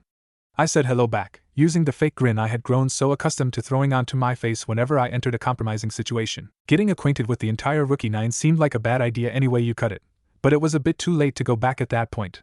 Thus the faux smile had become one of the more common faces I adorned. She responded to my inviting expression with a faint blush before turning back towards the front of the classroom, Irika-sensei having stepped inside. I'm glad to see you all stuck around after orientation, he commented in good fashion, scanning over the group of kids who had been placed in his class. Upon seeing Naruto, our eyes simultaneously narrowed, his at Naruto's presence, and mine at his barely concealed negative reaction towards the boy. I had forgotten that even the kind Irika-sensei had once regarded Naruto with animosity. Thankfully, he still had enough of a conscience to not verbally state his disdain for the boy's existence, opting to continue his lesson instead. I'm sure we already talked your ear off over the past 2 weeks, so we'll just get right into the lesson. He paused to laugh at his own quip towards himself and Academy. Can anyone here tell me what chakra is? Immediately, the clan kids raised their hands, followed by a vague hand gesture from me. Unfortunately, Irika-sensei was the type to choose students who seemed hesitant to answer. Albeit he probably did so with good intentions, like wanting to help the more quiet children become expressive. I was still rather annoyed when he scanned the seating chart in his hand and called out my name. Yes, Mai-chan? While hindered for a moment from the shock of being called on, I quickly, and foolishly, rose to the challenge. Chakra is a form of life energy that is produced in the chakra coils.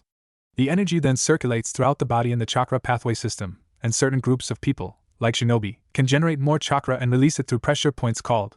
My automatic reciting of an old lesson taught to me by one of my various genin babysitters was cut short by Irika clearing his throat. That's a very precise definition. Thank you for that, Mai-chan.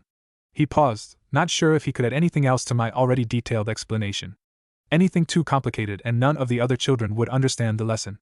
Any questions? The children looked torn. It was clear that many of them hadn't understood my lengthy, memorized definition of what chakra was, but none of them seemed too keen on appearing ignorant to their sensei on the first day, and settled for silence. The only one brave, or straightforward, enough to speak up was Naruto, who frantically waved his hand for Irika's attention. For reasons known only to Irika and I, Naruto's confusion was ignored for a solid minute before Irika relented. Yes, Naruto? He asked in an exasperated tone, not wanting to give the young blonde the time of day. Can you say it better than Mai-chan? I never get things when she tries to teach me it, he asked, adding in a complaint about me before turning around, sticking his tongue out at me. After years of growing up with the cheeky brat, I couldn't help but instinctively offer a quick rebuttal. Do not! I shouted across the room, stooping down to a 6-year-old's level for the sake of my own stupid pride. I knew I was in the wrong, but damn it, I wasn't going to let Naruto call me out on it. Do too! He turned towards Shikamaru for affirmation, knowing that he needs someone to support his shitty claim. Right, Shikamaru? Shikamaru had the faintest look of guilt on his face before he nodded. Your explanations are sort of troublesome to understand, Mai. No, they're not. Dobe is just too much of a dobe to get it. Sasuke jumped to my defense before I could do it myself, eager to take any side that opposed his rival. A habit that seemed rather bad to have, especially when a certain power-hungry snake was involved, but I'm getting way too ahead of myself there. I told you not to call me a dobe, team. Naruto eagerly added fuel to fire, always ready to argue with Sasuke. Hey! Don't call Sasuke-kun team. Sakura chimed in, causing the situation to get even further out of hand as Ino tried to defend Sasuke more fervently than the pinkette had, wanting to win over her rival too. I think Naruto-kun is right. Hinata, of all people, joined the fray, though everyone else but me paid her no mind. I really did feel for the girl, Mustering up the courage to publicly defend her crush was no easy feat for someone as innately shy as her, and having those efforts go unnoticed had to be crushing. However, before I could offer some sort of acknowledgement to her statement as a condolence, a certain dog-adoring brat beat me to it. "Quit ignoring Hinata-chan, idiots!" Kiba snarled, the younger version of Akamaru barking in agreement. "Eh? Who's ignoring Hinata-chan?" Naruto exclaimed incredulously, turning towards the blushing girl, and causing her to consequently faint. "You are!" Kiba snapped back, ironically ignoring the passed-out heiress in favor of continuing the argument. "I am not. Are so, quiet!" Iruka-sensei finally cut in, having reached the end of his patience. For the first and last time ever, his command worked, causing all the children to freeze in fear as they saw his huge head. It was more of the shock factor that caused us all to stop in our tracks, having never seen someone perform such an iconic jutsu. The novelty of it would, unfortunately, wear off, and the rest of the kids would come to view the ridiculous sight as something commonplace in the classroom. I, for one, was rather impressed by it. He tried to further chastise us for our immature actions, but was interrupted by an obnoxiously loud bell that signaled the start of the break. And just like that, the effect the engorged head had won us left, and in seconds we were all scurrying towards the exit. "Naruto! Stay behind!" I stiffened as Iruka singled out the whining blonde, momentarily afraid of what he was going to inflict on the boy who I had grown more than just a little attached to. My nonsensical fears were quelled though, as Iruka added on to his instructions. And everyone else who didn't understand Mai's explanation, too. Half the class, mainly the kids of civilians, grumbled at that, shooting me a quick glare, while the clan kids, aka the rest of our makeshift group, laughed at Naruto's disdain, offering him amused waves as they walked out into the freedom of the courtyard. "Mai-chan, you're staying in here with me, right?"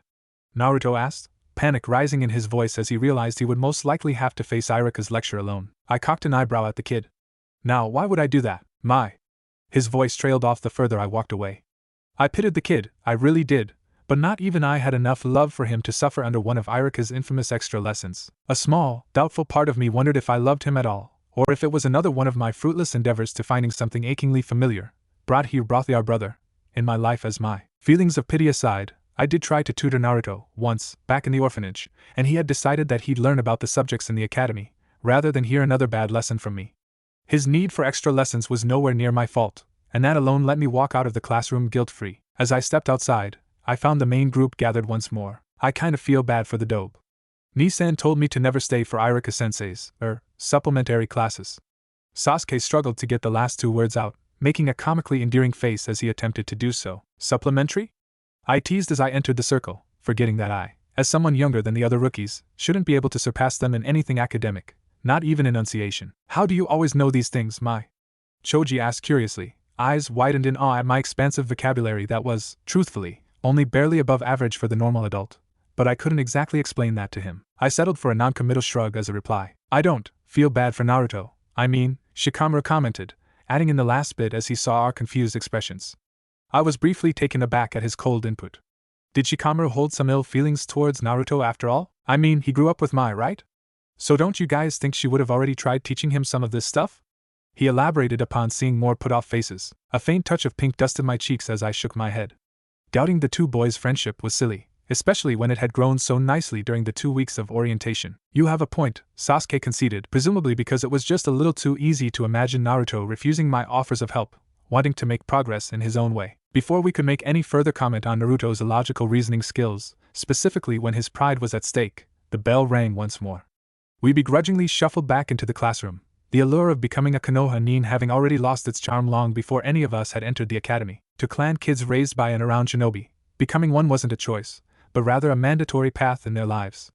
I, on the other hand, was never really interested in it in the first place. No one, though I can really only speak on my behalf, was shocked by what we were greeted with upon walking into the classroom. Iruka, head buried in his hands and probably cursing every god out there for his predicament, and Naruto, elated at his teacher's apparent agony. "It's only been 10 minutes, someone else who just came in whispered, amazed at how drastically the mood between the two had changed. "Huh. I thought Iruka-sensei would last longer." "That big head justa was a surprise," I remarked. "That's Naruto for you." Choji laughed. "Yep," Sasuke reaffirmed. "Troublesome."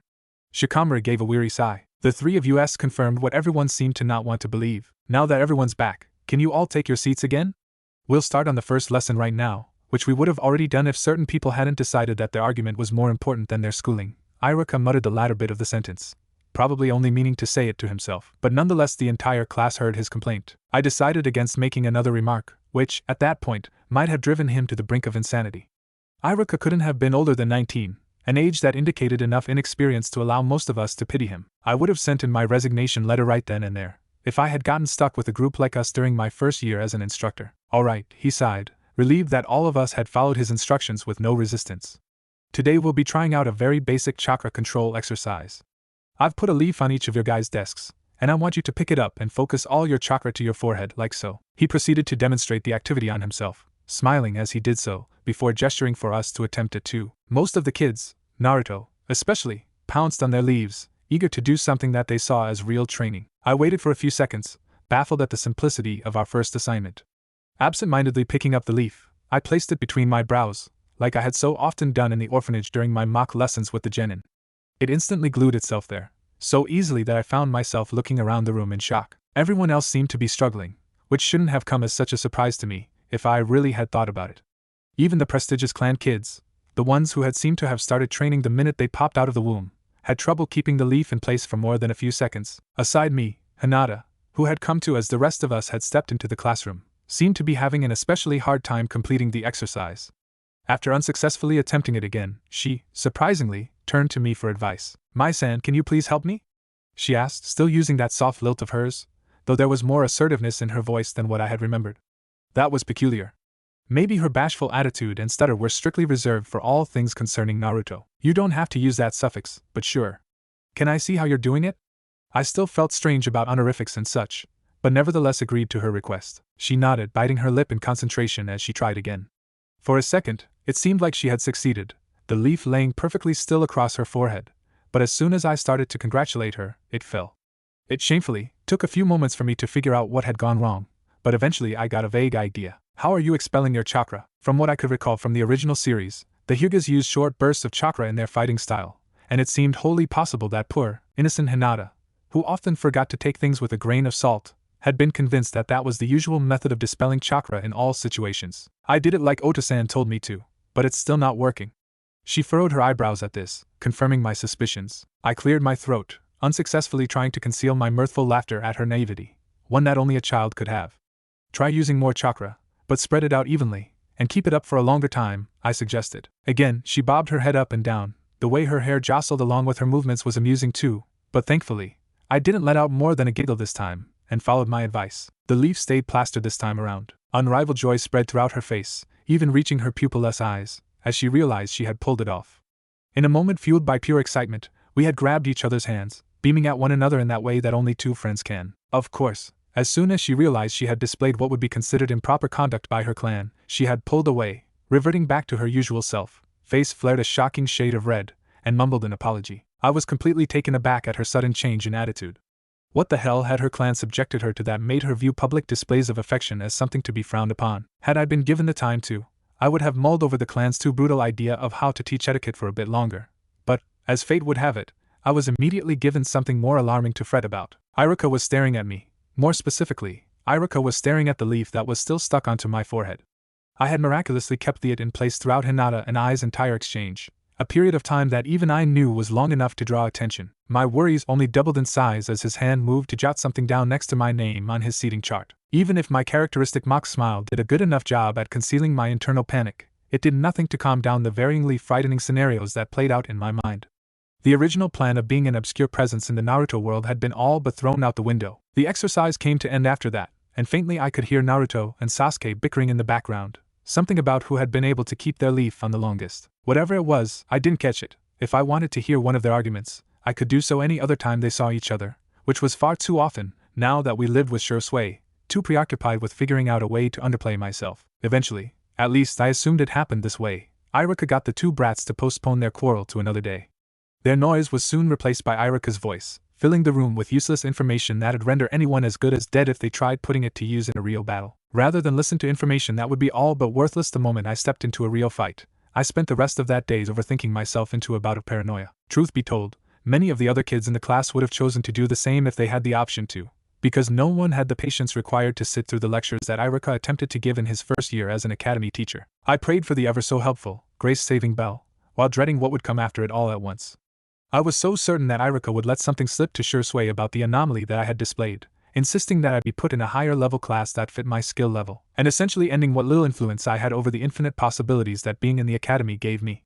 Nowhere else would I have been able to so freely decide when to interact with the main players of a game I had unintentionally joined. But Irika hadn't, not at first. No, the person who ended that freedom was none other than myself. In our 3rd week at the academy, and our 5th week with Shisui, he is given his first post-Naruto mission, albeit a fairly easy one.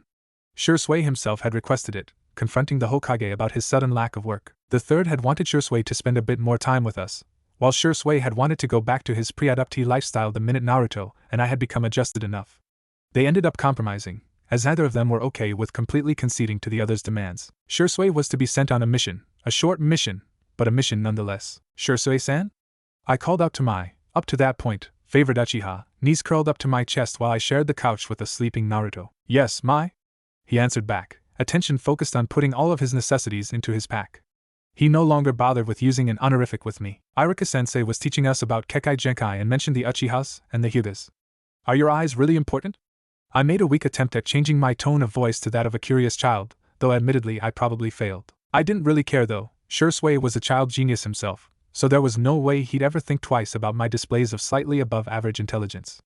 Truthfully, I just wanted to make conversation with the boy before he left. I'd be lying if I said he hadn't grown on me, something obvious enough from my, while somewhat reluctant, resolve to prevent his death from happening. With that being said, I wasn't the only one who had gotten attached to the Uchiha. After 5 weeks of living together, Naruto had become as platonically smitten with the boy as possible, though he often liked to pretend to be disinterested when Shisui was around, going as far as to disrupt my conversations with Shisui to spark his own with me. But now Naruto was asleep, and I was left to witness the bemused smile that danced on his lips as his thought over my previous question. I guess you could say that, but Itachi will surpass me one day, no doubt. My heart twinged at this. He was right, Itachi was gonna surpass him, but only because of his own death. I didn't allow myself to dwell on it any further though. After all, I had already decided to save him from that fate. Original Naruto storyline be damned. Why don't you wear something to protect them then? Like sunglasses, or something? The suggestion was largely a joke, but the humor in it was lost with the Uchiha. If the only defense I have is a pair of sunglasses, I don't think protecting my eyes will be my first concern. He paused, scrunching his face up as he recalled something. Then again, I had a cousin who used to wear goggles. They didn't do much to help him in the end, though. The last part was said with a hint of bitterness, accompanied with a shake of Shisui's head. I'm sorry. The apology falls out instinctively. Don't be. Dying sort of goes hand in hand with being a ninja. He got out of the crouched position he had used while packing his bag, a succession of cracks resounding from his body as he stretched his limbs out. I ought to go now. The 3rd will be livid if I'm late again. You sure you guys will be fine without me? You sure you'll be fine without sunglasses? A simple, yes, Shisui-san, Naruto-kun and I will be fine, would have sufficed. You know, for a 5-year-old, you sure do have a smart mouth. He lectured, though both of us knew he wasn't really angry. You know, for a 15-year-old, you sure do act like a mother hen, I retorted, unable to hold my tongue. He rolled his eyes. And now I really do have to go. Thanks for gracing what possibly may have been my last few moments on this earth with your sarcasm. He made his way towards the door, choosing to wait until after he got out of my line of sight to use his shunshin. Don't die. I spoke as loudly as I could without waking Naruto, waving at Shisui before he could fully exit. Telling him that was pretty useless, considering the fact that his canon death date wasn't for another year, but regardless, I couldn't help but say it. It would be too sad if I hadn't. I'll try not to. After all, who's gonna pay for Naruto's ramen quota if I'm not here? He asked playfully before faking a shudder. Then again, I think I might prefer death over paying a bill that large again. I laughed at his joke, knowing all too well the bottomless pit that was Naruto's stomach. Shisui was gone before my laughter ceased. And that's how our first couple days without Shisui began, a period of time that would turn out to be made up of a series of irreversible blunders on my part. I woke in the same position as I had been when Shisui left, nestled into a tight ball and leaning against Naruto. For a few seconds I watched him there, taking in the steady rise and fall of his chest. An implacable feeling of nostalgia burned within me, but for the life of me, I couldn't remember why the sight had struck a chord. Precious people, siblings. Suddenly disturbed by the way my heart physically ached, I frantically shook Naruto awake, desperate to rid myself of that unappeasable woe. My. He mumbled, glancing at me through half-lidded eyes. We're gonna be late to the academy, I lied. No, we're not, he called me out on it, knowing as well as I did that it was far too early for me to panic about any type of tardiness. If anything, we were up earlier than usual, as evidenced by the rays of the first light of day that peeked through the window blinds. Naruto, I started, ready to spew out another excuse. He never let me finish that sentence. But okay, I'll get ready. I had no time to reply, not even to say a vague thank you, as he groggily got off of the couch and headed towards the bathroom. The kid was much more intuitive than anyone had ever given him credit for, and that both reassured and terrified me.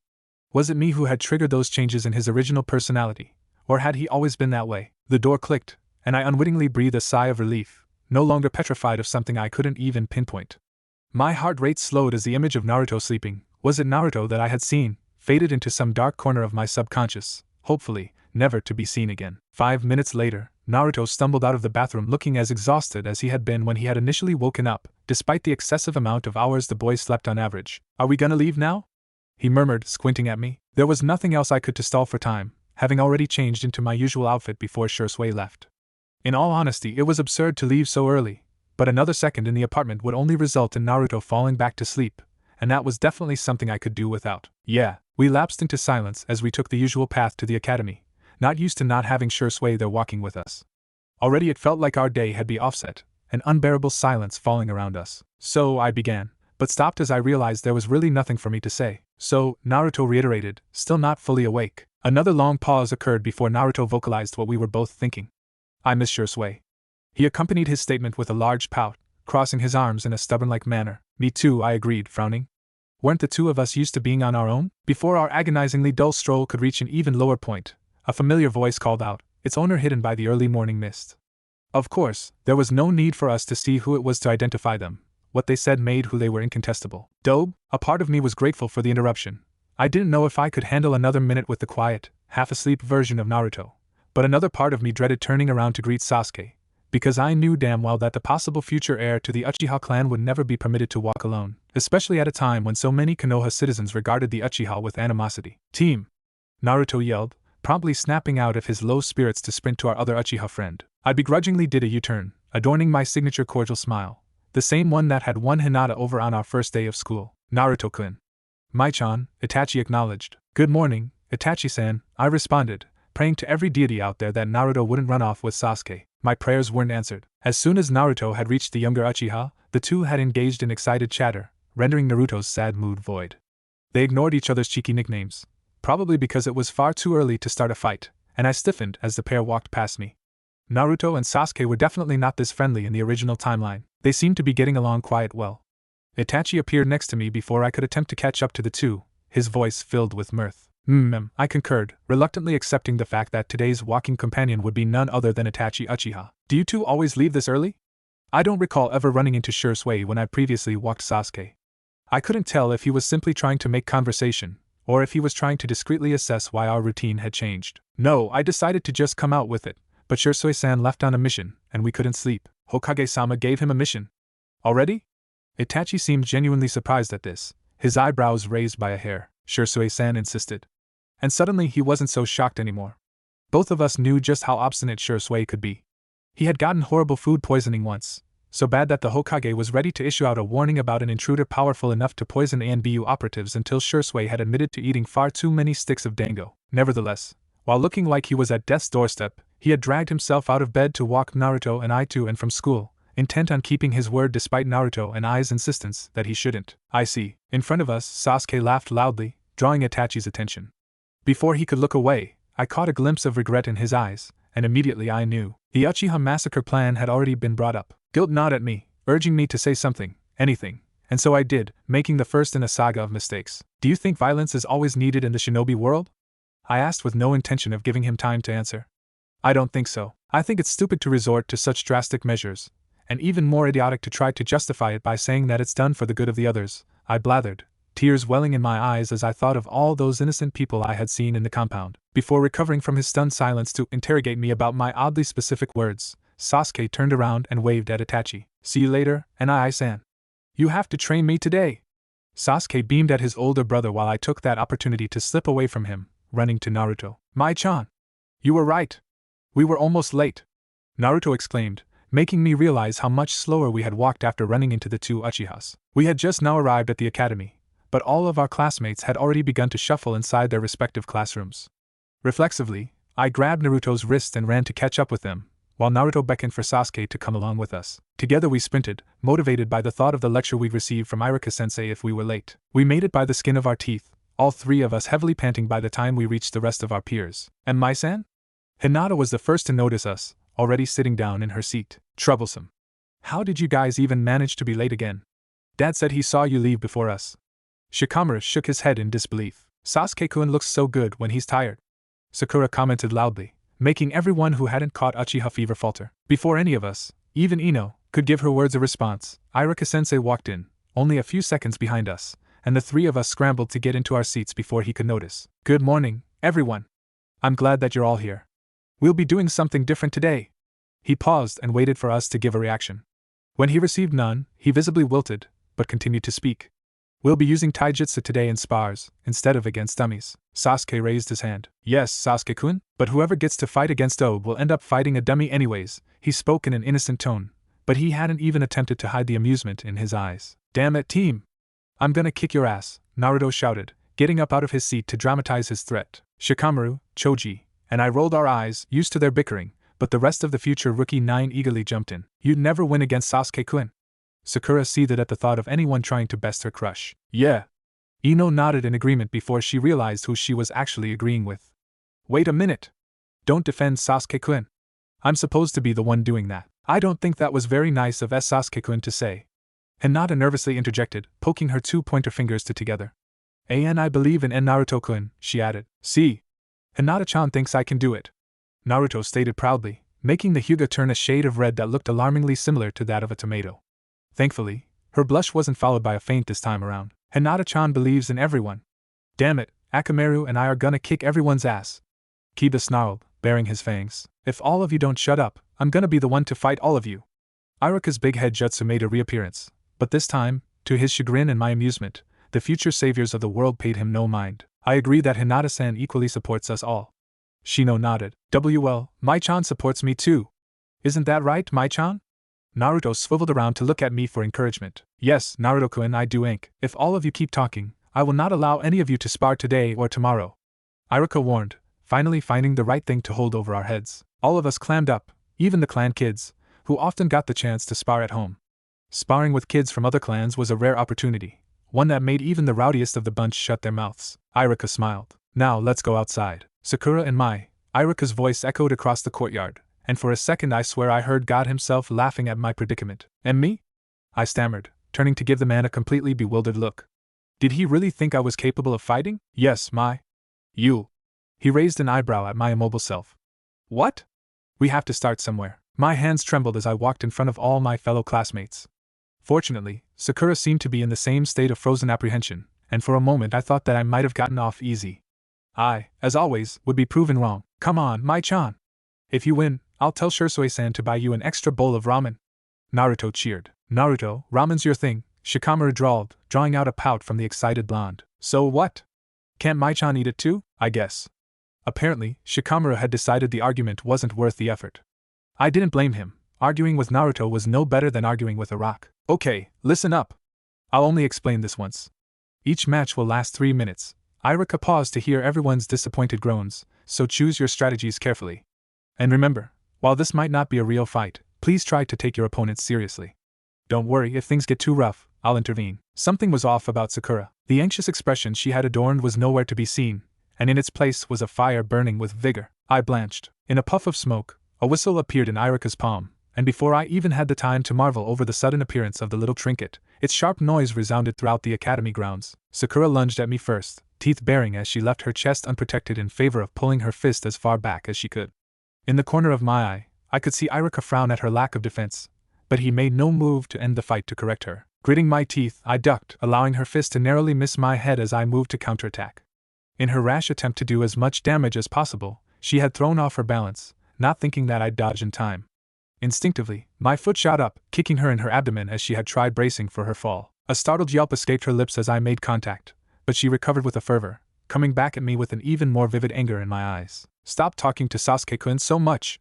She snarled as she went in for another punch. I faltered. That was why the pink-haired brat was so intent on smearing my guts on the ground.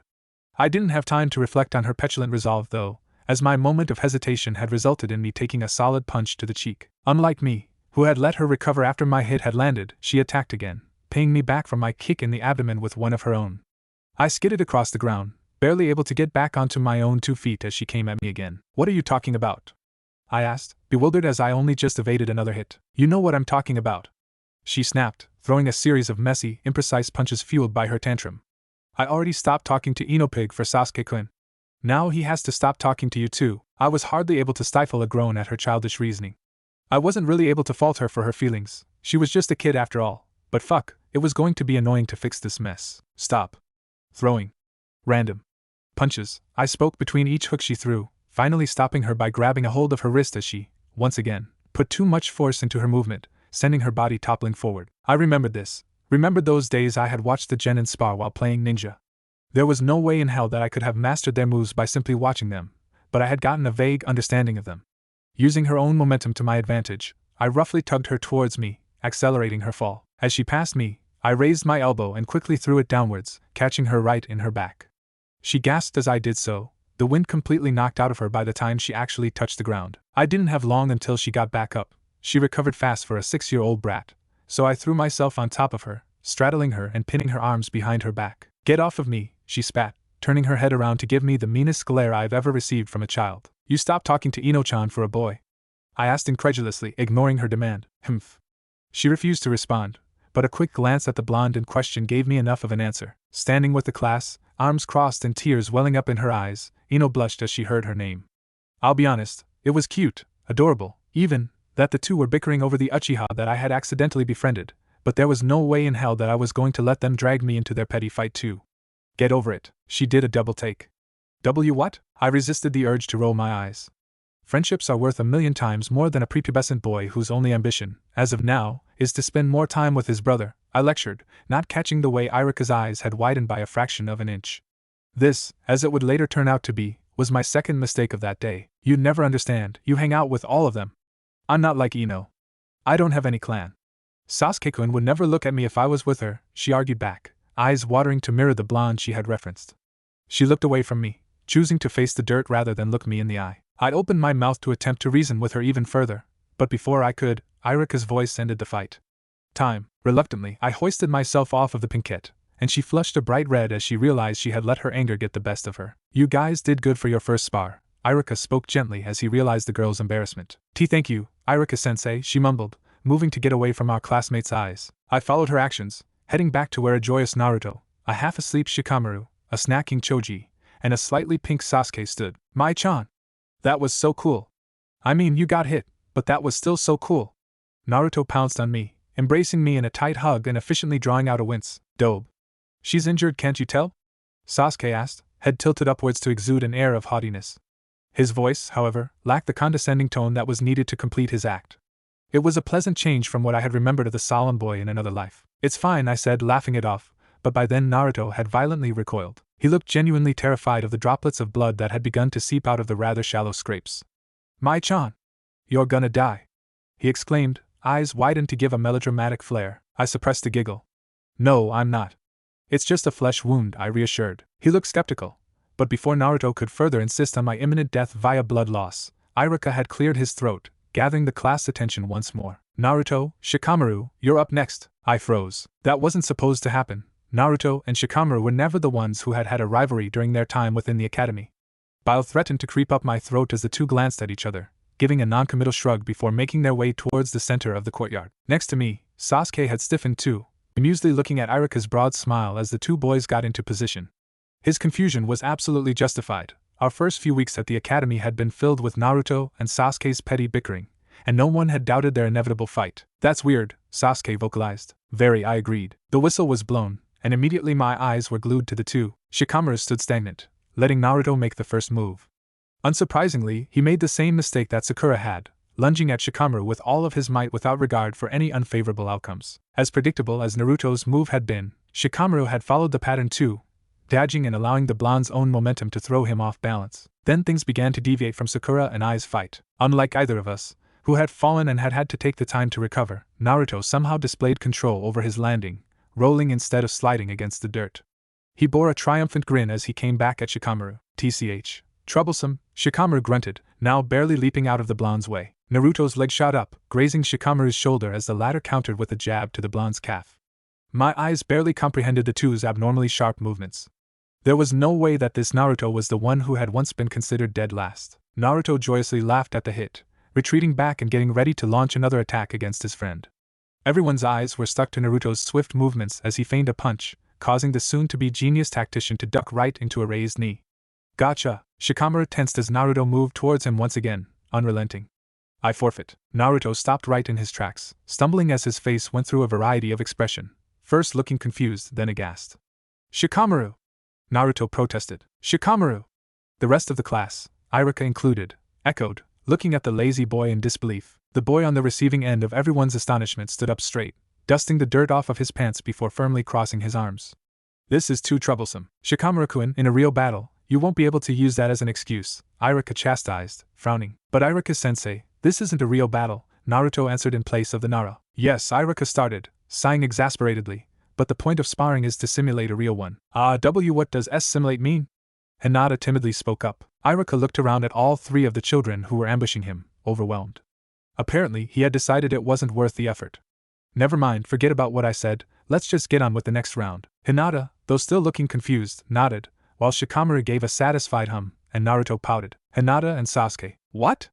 The two in question uttered in unison, completely thrown off guard. Why is Hinata-chan fighting with Team? Let me fight him instead. Naruto's protests were reignited as he vehemently objected the pairing, practically screeching his complaints into Iruka's ear. Iruka disregarded Naruto's outrage, motioning for Hinata and Sasuke to set in place. Naruto, you already fought. The whistle blew, and for the first time, I saw the resulting ripples from my course of actions. Hinata wasn't losing. In fact, one might even say she was on par with the Uchiha boy, give or take a few light hits he had managed to land on her every now and then. I had never casted Hinata aside as a weakling, but this was more than even I had anticipated. This was, much like in Naruto's case, not the Hinata from the old universe. She was too swift, successfully dodging Sasuke's jabs, albeit doing so with a bit of difficulty. Her actions leaned on the offensive side, something vastly different from how her old, introverted self fought. There was no recovery time between the two's blows, and if one were to look at them from a distance, it might have been mistaken for a spar between two graduating academy students. With that being said, Sasuke still wasn't losing. That would have been a little too weird, even for me. He was simply having a much harder time subduing his opponent. Kick his ass, Hinata-chan! Kiba cheered, enticing the rest of the class to follow suit. Damn it, team! You can't lose to anyone else but me! Naruto yelled, cheering for his best friend in the only way that he knew how to. As it so happened, Naruto's loud want for his friendly rival to win ended up throwing Hinata off, inducing a bright tomato-red blush from the girl and distracting her long enough for the Uchiha to land a solid kick, knocking her down. Time! Iruka cried out, earning yet another groan from the rest of our classmates. Everyone had wanted to see more of the quick-paced, abnormally intense spar. Hinata shakily pushed herself off of the ground, turning towards Sasuke to give a slight bow. The boy mimicked her action, pink dusting his cheeks. I knew Sasuke-kun would win. Sakura swooned. Oddly enough, few people had noticed that Hinata's blunder was wholly due to Naruto's interruption. I had to get to the bottom of this. With the grace of a toddler learning how to walk, I maneuvered between my classmates, making my way over to the girl who had blown everyone's expectations of her straight out of the water. Hinata, Namai? She greeted back, eyebrows scrunched up in confusion. Hinata! Where did you learn how to fight like that? An excited grin was pasted onto my face, masking the sudden wave of anxiety that had washed over me as I had noted just how different everything already was. Ooto-san saw me practicing the leaf exercise and started to train me harder, she explained. Oh, that's really cool. I gotta go see if Sasuke is alright, see you later. I excused myself, stumbling over my words, desperately needing to get out of the vicinity before I emptied the remains of whatever I had had for breakfast that day into the courtyard. I had only wanted to help the poor girl out with a simple chakra exercise. I never thought that her father would catch sight of her rapid improvement and enforce a new training regime on her, though looking back now, I should have expected it. Hinata was still the heiress to the Hyuga clan, and any smidgen of hope in her becoming a strong leader would be given the utmost care and attention. Ino and Choji. The rest of the spars continued in the same fashion, with somewhat predictable moves added alongside slight changes to what probably would have happened in the original storyline. Some people seemed significantly more motivated this time around, others retained their old personalities, but acquired a new trait or two. Without ever intending to, I had already altered everyone's lives. Mai-chan, can you stay behind for a second? Iruka-sensei's usual air of sincerity seemed strained as he made the request. Every inch of my body screamed at me to politely refuse and run like the devil was chasing my tail, but by then Naruto had already taken up the initiative to agree for me. It's okay, Mai-chan, you don't need to walk home with me today. Team invited me over to practice chakra control with his brother. He shot me a genuinely happy grin as he walked out of the classroom without me, leaving me with our uncharacteristically nervous teacher. Reluctantly, as there wasn't really any other option out there for me, I accepted my fate. Yes, Iruka-sensei? For a quick second he paused, studying me and searching for something, though I wasn't sure what it was. He seemingly found it though, as he quickly let an almost sincere smile grace his lips. It's nothing too big, but would you mind accompanying me to the Hokage's office? My heart could have jumped out of my chest right then and there, and from what it looked like fate had in store for me, that might have been the most peaceful way to go, but, unable to express the distress I really felt, I adorned my own faux smile. Sure, Irika-sensei. The walk from the academy to the office was agonizingly slow. It was almost as if Irika-sensei was intentionally trying to drag it out as long as possible. By the time we arrived outside of the third's abode, I was ready to burst, but oddly enough, Irika seemed just as on edge. It had been 2 days since the sparring lesson, and Shisui still hadn't returned. His absence wasn't exactly an abnormality, as he was a shinobi before anything else, but nonetheless his not being in the home had taken a toll on me. Without him, I had to resume my role as Naruto's main caretaker, a part one had no qualms with. It was simply tiring, and left me exhausted at the end of the day. I was even more unprepared for the situation that was about to ensue. Irika shot a nervous smile at the desk lady, leaning in and mumbling something to her that I couldn't quite make it was effective enough to earn us an audience with the Hokage himself. Hokage-sama, pardon my intrusion, Irika said stiffly as he entered, clearly anxious. Irika-san, he greeted. I was told you wanted to see me, but I didn't expect for you to bring little Mai-chan along. Did Naruto-kun stick you with her? Sarutobi responded kindly, making an obvious attempt at calming the fidgety Chunin down. Ah, no. I wanted to discuss Naruto-kun and Mai-chan's education at the academy. Irika got straight to the point, and immediately dread washed over me. Sarutobi frowned. I was afraid of this. Is Mai-chan too young to attend after all? If I hadn't been so petrified of what the hell was going on, I may have been offended at his lack of faith in my capability. Unfortunately, as I was absolutely frozen in fear, I could only manage to give a slight head tilt in response, because if anything, I was more than qualified for the academy, and that was the problem. No, Irika denied, vehemently shaking his head and confirming my abilities. It's the opposite. The opposite? The Hokage perked an eyebrow at Irika's bold claim. Clearly intrigued, he moved aside the papers on his desk and motioned for the two of us to take a seat across from him. Please, Irika-san, elaborate. Irika graciously took a seat, tugging me along and gesturing for me to sit down next to him.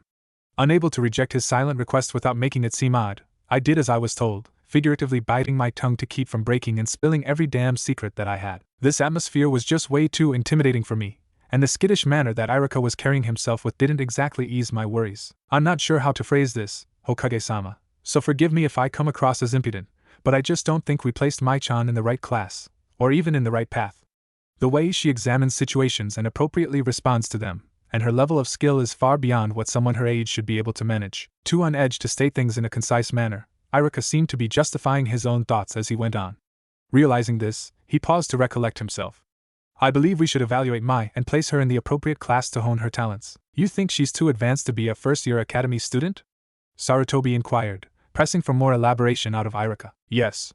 I know as a first-time instructor myself, I may not be able to accurately pinpoint where the students should be skill-wise, but from just seeing her interactions with other students, I do think it wouldn't be the best decision to let her progress at the same speed as the rest of the kids. The Hokage seemed to mull over this for a few moments before nodding. I see. Let me talk to Anbyu-san for a second, please, then tell me more about these interactions. Irika nodded and leaned back in his seat, visibly less skittish to speak with the Hokage now that he knew his observations of my peculiarities wouldn't just be brushed off. I, on the other hand, looked like I had just had an encounter with the devil himself. Clammy hands clenched tightly as I avoided eye contact with Irika, focusing instead on Sarutobi as he moved to whisper something to the ANBU in the room. Before I even registered the Hokage's lips moving, the ANBU operative nodded sharply, shunshin ing out of the room. Sorry about that. The Hokage smiled good-naturedly before gesturing for Irika to continue. Please go on. At the beginning of the year, the students were introduced to a chakra control exercise. They were meant to make an attempt at sticking the leaf to their forehead. I paled as I knew exactly what he was about to refer to. Attempt, but not actually achieve, right? The Hokage asked, though I was certain he already knew the answer. Irika validated his guess with a nod. Though it might be rare, I'm sure it's not impossible for someone outside of a clan to get it on their first try, Sarutobi countered, and suddenly a new wave of fondness washed over me for the third Hokage. I could weep tears of joy over his lack of faith in me. At least this way, I wouldn't be written off as a prodigy and thrown into battle. Unfortunately I spoke, too soon. Yes, I understand that, sir. What is odd is how Mai-chan observed those around her, and aided them with the exercise too. I knew it. I knew my interaction with Hinata was going to come back to bite me in the ass. I'm going to need a little more than that, Irika. Hinata Hyuga, the Hyuga heiress. I've heard that she's had struggles with properly controlling her chakra. Within a few seconds of watching Hinata-chan fail at the exercise, Mai-chan was able to pinpoint the issue and phrase it in a way to help the heiress correct herself. Sarutobi furrowed his eyebrows, and once again my heart sunk. I see that as quite abnormal for someone so young. Do you have any other examples? Yes, Hokage-sama. 2 of my students seem to have developed a fondness for little Sasuke-kun, and have had constant arguments over him. It's quite innocent, and it does no harm, but Mai-chan was able to address their conflict while calming one of them down during a spar. While my other student had attacked her aggressively and recklessly as is expected of young academy students, Mai retaliated quite efficiently, and calmly at that. The third hummed softly as he shifted his gaze away from Irika and towards me. It seems you're quite remarkable, Mai-chan. Without any control over my reaction, I blushed. Thank you? He turned back towards Irika. I'm sure it'll be simple to evaluate Mai and place her in a class more suited to her skill level. In an instant, the shy blush was gone, and in its place was a look of pure terror. Though I might have had the brains of an adult, I was still in a whole new world, and being thrust into the real shinobi life so soon didn't sound all that appealing. With my luck, I'd be dead before the other kids in my current class became genin. I had to find an excuse to stay where I was now, and I had to find it fast. But Naruto, I let my voice trail off. The Hokage looked down at me in surprise and let out a small bark of a laugh. He leaned across his desk to get closer to me, allowing me to see the gentle expression on his face in greater detail. Don't worry, Mai-chan. I won't allow the 2 of you to get separated while either of you are still in the academy. That boy adores you more than any other caretaker he's ever had. Sarutobi feigned a thoughtful look. Well, almost any other caretaker. Isn't that right, Shisui? Before I could fully comprehend the name the Hokage had just dropped, I was put on the receiving end of a familiar pat on the head. That's a difficult one to call, Hokage-sama. I think Naruto likes Mai quite a bit. Both Irika and I flinched, startled at the surprise entrance from the flippant Uchiha, while the boy in question exchanged a cheerful grin with the Hokage. The mission was a success, but I was called here by Anbu-san before I could get a mission report written up. I'm not complaining though. His tone was jovial, and he wore a peaceful expression, but a closer look gave away just how hurriedly he had rushed to the Hokage's office. His delicate frame trembled ever so slightly with barely labored breathing, and a sheer layer of sweat shone on his face. Hokage-sama, you really should give more detailed explanations when you summon someone to your office. My apologies, Shisui-kun. I didn't intend to be the source of any alarm, he expressed his regret, though the amused glint in his eyes betrayed his lack of real remorse. Shisui's hand made its way back to my head once more, this time ruffling my hair before he responded. Come on, Hokage-sama, how could I not worry? All Anbu-san told me was that it was imperative for me to come to your office as soon as possible, and that all that could be disclosed was that little Mai-chan was involved. Once more, the face-engulfing flush returned, this time bringing me to a solid shade of cherry red. Don't worry too much about these kids, Shisui. You'll be graying too soon if you do, Sarutobi joked, though it was obvious he was relieved that Naruto and I, mostly Naruto if he were to be completely honest with himself, of course, had found a suitable guardian for the time being. Anyways, the matter I called you here for isn't all that urgent. It was just more efficient for you to be here as Irika and I discuss a course of action for Mai. She is under your care now. Shisui looked taken aback. What exactly are we discussing here? Mai-chan has shown far more potential than what I, as her current sensei, could properly hone. I just don't think it'd be right of me to instruct her as I do all the other kids. Irika explained. The Uchiha processed the information with a slight nod of the head. I see, Hokage-sama. Do you agree with Irika-san? The air in the room suddenly felt a lot colder as the amiable aura the Hokage had been projecting momentarily slipped. Well, seeing as Mai-chan hasn't seemed the slightest bit lost while following our conversation, I do believe her intelligence is, at the very least, above average. She hasn't averted her attention in the slightest, which also suggests that she has comprehended every word that's been said. In short, yes, I do believe Irika-sensei is onto something. If I had had any less self-control, a string of curses would have tumbled out of my mouth by then. The entire damn conversation had been an aptitude test, and I had apparently, and unfortunately, passed with flying colors. Instead, all that made its way out of my mouth was a sharp no. It was the first time I had spoken out against any of the 3 men in front of me, an uncharacteristic action that, based on their sudden attentiveness to my presence, clearly startled them. Shisui, who had had the most experience with talking to me, reinitiated the convo. What do you mean, Mai-chan? He spoke gently, bending down and resting his hands on his knees as he got onto my height level. I'm not leaving the academy without Naruto. Truthfully, I was half using Naruto's dependence on me as an excuse for my unwillingness to move forward to what they would deem as an appropriate class for my skill level. With that being said, how much Naruto relied on my presence was taken into account as a reason for my protest. After spending so long with the kid, there was no way I could leave him to fend for himself. At least, not in good conscience. Silence took hold of the room for a brief moment before a friendly laugh took its place. Well, that's that then. The Hokage didn't seem put off in the slightest at my refusal. Is it really alright? Irika questioned, looking at his superior in bewilderment. Well, from the way Mai-chan is looking at us, even if we push, I doubt her stance on this is gonna change. Shisui paused and, for a fraction of a second, seemed to be in deep thought. Maybe this is better though. I don't want Mai-chan to turn out like Itachi-kun. Hokage-sama? Irika turned to the third for his opinion on the matter. If staying in her current year is what she's insisting on, there's really nothing we can do. I'm sorry, Irika-san, but it seems like you're gonna have to be her instructor for a little while longer. Once more, the Hokage voiced his apology with an amused lilt. I was off the hook, but judging by the near-visible gears turning in the Hokage's head, my relief was only momentarily. Shisui, you can take Mai-chan back home now. And just like that, the anxiety that had welled up inside of me deflated. Sure, Shisui chirped, grabbing hold of me and lifting me out of the seat. A small part of me, the grown woman in my mind that still had some of her dignity intact, wanted to insist on my own ability to walk out of the office. The rest of me was perfectly content with being doted on. It was a hell of a lot better than the eerie loneliness that Naruto and I had both felt in the Uchiha's absence. We had been nearly out of the door when our escape was halted by two simple words. Hold it. Shisui muttered something that sounded a lot like a curse word. He turned, plastering the fakest of all smiles onto his face. Yes, Hokage-sama? I still want the mission report on my desk by tomorrow. Yes, Hokage-sama. For a while, Shisui and I walked home in surprisingly good spirit, and for a moment I almost doubted whether or not our meeting with the Hokage had really happened.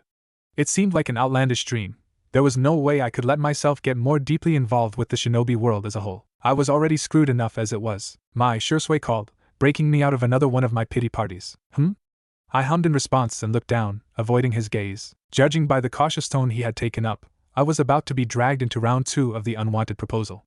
We had stopped walking and stood only a few yards from the entrance into Shisui's apartment. I briefly considered making a run for the home and using Naruto's presence as an excuse to escape the conversation, but Shisui had already started speaking again. How long have you and Naruto been together? The question took me by surprise. A few years, so most of my life, essentially. Essentially, huh? I flinched as Shisui echoed what I had said. That's an awfully long word for a kid to know. Gee, thanks. I gave as bashful of a laugh that I could muster, feigning ignorance towards what he was trying to draw attention to. He paused, and I took it as an opportunity to glance up at his face. Immediately I came to regret that decision, having made eye contact with the unusually inquisitive Uchiha. He made no effort to conceal the thoughtful stare, and I could almost physically feel him sizing me up. What's with that look? I offered up another nervous laugh. My voice seemed to have triggered him out of his little analysis, as the moment the words left my lip, Shisui moved. Within what felt like a fraction of a second, he had crouched down, now on eye level with me as he placed both hands on my shoulders. You don't have to be afraid of leaving Naruto behind. The kind smile accompanying his words silenced my protest and allowed him to continue. You know, Itachi-kun was like that too. It took the entire clan's nagging to get him away from Sasuke. Relief flooded my body. He only wanted to urge me to accept the offer, not confront me for having an abnormal amount of knowledge for a 5-year-old. I don't know. I know it feels like you're abandoning Naruto, but you won't become a genin for a long while, and you'll still see him at home. I haven't seen Hokage-sama be this okay with a year skip since Itachi-kun. This is really a great opportunity for you to advance to a level that fits how gifted you are. If you're so excited about this, then just do it yourself, I said half-teasingly, knowing the argument was illogical. I did. His response made me wince. Here I was, insensitively acting like the option I'd been given, the same one that Itachi and Shisui had chosen without remorse, was the worst thing that could have possibly happened to me. I lowered my head again, not being capable of looking him straight in his hopeful eyes as I declined the offer. There was absolutely no way I could do it, not as long as I had the slightest sense of self-preservation. Speeding through my life as an academy student would just be me begging for a sooner death wish. I'm sorry, but Before the rest of my rejection could be said, I was tackled onto the ground by a blurry ball of orange and blonde. Naruto. That's what Irika-sensei wanted to talk to you about. Naruto's mouth moved rapidly as he pushed himself off of me. I hesitantly nodded in confirmation, and was met with silence from Naruto. I brushed the dirt off of myself as I got up and slowly turned my attention towards Naruto's face. Will he be mad that Irika had singled me out to advance rather than him? Will he be heartbroken at the thought of me leaving and beg me to stay? These kinds of questions ran through my head as my eyes focused on the expression on Naruto's face, but no kind of anticipation could prepare me for what I was actually going to see. Rather than one of anger or hurt, only a look of pure admiration decorated his face. You have to agree to it then, he exclaimed, startling me so badly that I almost fell to the ground all over again. Yeah, see? Even Naruto agrees. Shisui smiled in a satisfactory manner, clearly proud of me getting the offer and Naruto's enthusiastic reaction to it. The smile faded, however, as he took note of the panicked expression that had taken over my face. Without a warning, Shisui got up from his crouching position, and now he stood upright, arching his back and yawning. I'm a little tired from my mission though, so let's go inside and talk about this after we eat some of Mai's curry. He shot me a different smile this time. It was a smile of understanding, and though I wasn't sure exactly what Shisui thought he understood about my predicament, I was nonetheless grateful for it. I could say no to almost anyone. Almost. The only exception happened when I was faced with Naruto's endearing pout that made me feel as if I had kicked a puppy. Thankfully, Shisui had saved me from that evilly pure look. Who said I was cooking tonight? I raised an eyebrow, gladly playing along with Shisui's attempt to divert the conversation topic. What about Mai and the hawk? Naruto's attempt at bringing the conversation back onto my dilemma was cut short as Shisui picked up the blonde with ease. Come on, Naruto. Don't you want to eat some of Mai's cooking tonight? It's been a few days since I've been home, and I'm pretty hungry. Judging by the shock in his tone, Naruto hadn't fully comprehended Shisui's return until then. Shisui? You're back from your mission? Naruto exclaimed excitedly, twisting his body in Shisui's arms to face the Uchiha directly. Yep. Now let's go inside, he replied amiably, but we can talk more about it later. Shisui's voice lacked the enthusiasm it had had only moments before. We stepped inside without any further commotion about my meeting with the Hokage, but something told me that definitely wasn't the end of that conversation. There was no way in hell that I'd be let off that easily. I would prove to have been right, as not even an hour later Naruto casually brought up the topic again. So you're gonna do it, right? He chirped so unexpectedly that I didn't even understand what he was referring to. Do what? Naruto leaned in, making gestures that indicated for me to be more quiet. The two of us were on one end of the couch, the other having been occupied by an exhausted Uchiha. Despite being the one who had been so adamant about having me cook, he had fallen asleep long before the food was ready, and both Naruto and I had decided to pass on waking the boy. You know, tell the old man yes, he clarified, looking up at me with big doe eyes. I recoiled from his figure next to mine. Of course not. I have to stay here with you. Naruto turned away for a moment, visibly debating something in his mind. I had been with him for most of my new life, and yet I'd never seen such a concentrated look on his face before. You can go. It looked like it had pained him to say those 3 words, yet the resolve in his tone was easily heard. I was taken aback by the selflessness of his words. He had grown up alone for the first half of his life, and judging by what little I had seen during my few moments of inaction when I had first met Naruto, those years had been absolute shit. Being alone was absolute shit. No way, I refused. Naruto. Shocked by the sudden change in Naruto's personality, I took a few seconds to look at him, really look at him. I had been so preoccupied with fretting over the slight changes I had made to his history that I stopped paying attention to the smaller things around me. The battered boy who clung to me as tightly and as often as possible was gone. In his place was the clear foundations for a man who'd grow up to be a great leader one day, the future 7th Hokage. I didn't understand it. Couldn't understand it. How had things changed so drastically without me having noticed in time? He was so different from the hurt boy from the original storyline. Too different. And because of that difference, there was only one thing I had left to do. I'll think about it. Yes, leave. I had altered too much of the original story, the original characters. If I didn't leave as quickly as I could, my close proximity with the main characters had the potential to be disastrous.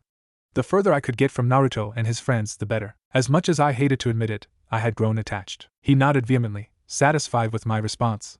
There was a clear sense of pride in his aura now. He was proud that he was able to sacrifice my constant presence in his life for what he thought was for my benefit. There was no way I could say no to someone who was so ready to put me first. Shisui woke up shortly after I had sealed my fate, though I was highly suspicious of whether or not he had been asleep at all. Things had played out too perfectly in his favor for him to not have had some influence. I picked at my food as Naruto and Shisui practically gulped their servings down. Between spoonfuls of rice, Naruto paused to look at me expectantly. Shisui, can we go talk to the Hokage again? I think I'm gonna do it. The reluctance in my voice was easy to read, but both boys ignored it and high-fived each other, ear-splitting grins on their faces. Despite the direness of my situation, a small smile broke my stoic expression too. If agreeing to the Hokage and Irika's request got a reaction like that from the two boys, then maybe I didn't mind it all that much. The rest of that day, and the day following it, is blurred now. I went to the academy as usual and avoided Irika's expectant glances. Then I stood with Naruto and his classmates, adopting an uncharacteristic show of silence. A few times someone would look at me inquisitively, but Naruto would beckon for them to come closer so he could explain, and then all I would receive was some type of congratulations. Whatever it was, all it served to do was make me shrink further into my shell. Their words and gestures came with good intentions, but I could only think of how it reaffirmed my fate as a future kunoichi for Konoha. My list of ways to escape this life would only get smaller and smaller as I moved up higher in their academy system. It was normal for a few students to drop out after their first year, and it wouldn't have been questioned in the slightest if I had done so. Leaving after receiving special notice from the Hokage himself, on the other hand, was a whole different story. The entire day at the academy felt like it had lasted little more than an hour or two. Too soon, I was facing Shisui's disarming smile outside the academy gates. I froze in place with every sensible part of me screaming for me to give the proposal a hard pass. My classmates gave me quizzical looks as they had to walk around me, none of them noticing the emotional turmoil I was currently experiencing. You ready? Shisui's tone was almost disgustingly cheery as he strolled over to stand next to me, as ready as I'll ever be. I grimaced at how easily I was letting my old life plan crumble. See you later, I'm going with Team and Shika. Naruto ran between Shisui and I to catch up to the aforementioned boys. It was kind of irking. Apparently he wasn't all that attached to me after all, if his eagerness to leave without me was taken into account. Well, at least one of us seemed happy. The Hokage exclaimed, clasping his hands together to show his enthusiasm at my decision. Perfect. I shuffled my feet, standing uncomfortably by Shisui's side. We had just informed the Hokage of my choice to leave the academy, and his joy over it was almost suffocating. Now more than ever, I was grateful for how the boy's height caused him to tower over me. It gave me a sense of safety, and that was gladly welcomed regardless of whether or not I was actually safe. With that being said, judging by how my heart felt more and more heavy with each word that came out of the Hokage's mouth, I'd have to conclude that I definitely wasn't safe, not in the slightest of ways. I had somehow, despite my best efforts not to, gotten myself even more deeply involved in the shinobi world. So Shisui-kun, shall I take you off the active Nin roster now so you can start tutoring Mai-chan immediately? The Hokage's way of addressing Shisui was so informal, so casual, that both he and I almost missed what had been said. Our reactions when we did comprehend the sentence, however, did not fail to entertain. Excuse me? Shisui and I spoke in unison, too overwhelmed with disbelief to speak in any proper manner. Did I fail to mention that in our last meeting? I apologize, but is there any problem with the assignment? The Hokage asked with a benign smile, but his innocence to his failure in conveying the information was betrayed by the sharpness in his eyes. No, maybe we were just too inattentive to hear about it last time, Shisui responded, though it was clear to all three of us in the room that his words were only said out of pure courtesy. In reality, they meant something along the lines of, I'll go along with your orders, even if I don't want to. I see. The Hokage's smile seemed more strained, as if his words were not what he truly wanted to say. Now you'll be able to spend more time with your clan. You requested more domestic missions for that, right? It was clear that they were speaking in code. All of their responses thinly veiled much darker secrets. Unfortunately for me, I was all too aware of what they really meant. The Uchiha massacre had always been prominent in my mind. Every interaction I had with the happy Sasuke gutted me with the knowledge of how destroyed that happiness would soon be. But even so, I hadn't realized how quickly time was passing. Already, forces beyond my little existence in this world had begun to move, begun to orchestrate that tragedy.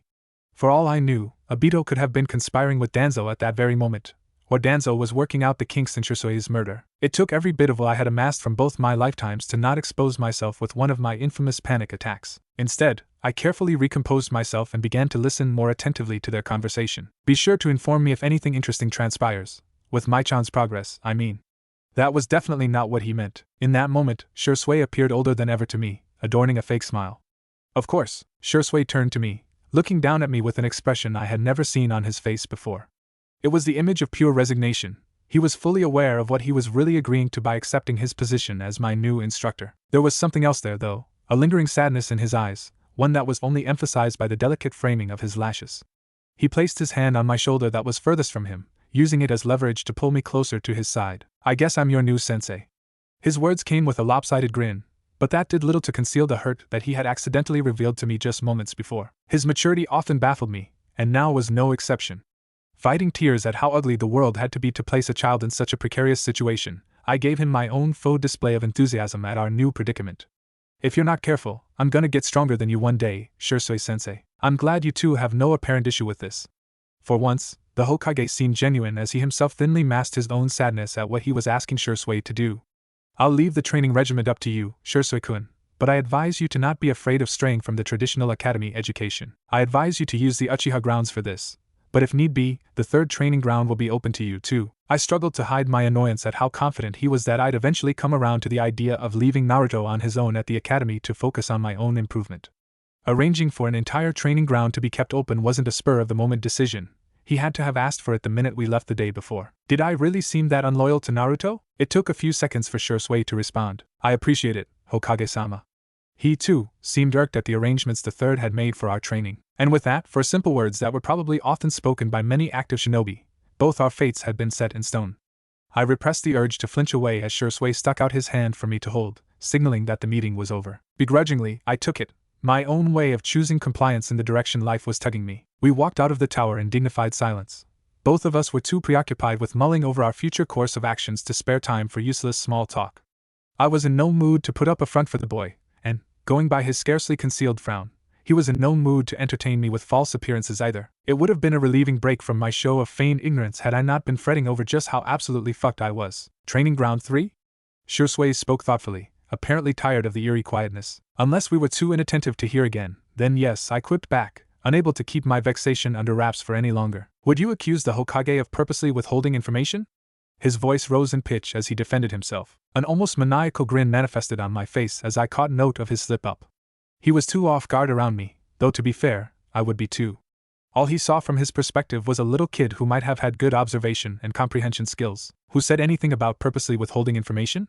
I was just thinking that perhaps the old man had finally gone senile, just like what Naruto claims, I chirped, clearly lying. For a moment, Shisui seemed to have debated whether or not to comment on my attentiveness to his exact wording, a skill few children should have developed by my age. He appeared to have settled for the latter option, choosing instead to change the subject once more. That training ground was known for creating legends, you know? I hummed, pretending to be ignorant to the infamy that surrounded the various training grounds. In reality, I knew exactly what he was talking about, but I would have much rather talked about superstitions in Konoha than the mystery behind my seemingly prodigal level of verbal comprehension. The Sannin were all trained there by good old Hokage-sama. Maybe some of their luck will rub off on you. Really? That's interesting. Maybe it will. I forced a giddy laugh. The conversation was painstakingly bland and wholly artificial, and both he and I knew it. There's more to you being my new instructor than what the Hokage is saying, isn't there? Perhaps taking the forthright approach wasn't my best decision, but there was little I could do to retract my words after they had already been said. Shisui smiled wryly. Iruka-san was right about you being observant. You're deflecting again. If you're smart enough to understand that I'm deflecting, then you're definitely smart enough to know why I'm deflecting. I couldn't argue against that. He was right. The reason for his not-so-subtle change in topic was clear to anyone who knew about the confidentiality that went hand in hand with all things involving shinobi. When are we gonna start training? Now it was my turn to divert where the conversation seemed to be heading. I had no desire to discuss my unnatural knack for understanding things that required background knowledge far beyond my years. Their chances of guessing where my abnormal intelligence came from was minuscule, but there nonetheless.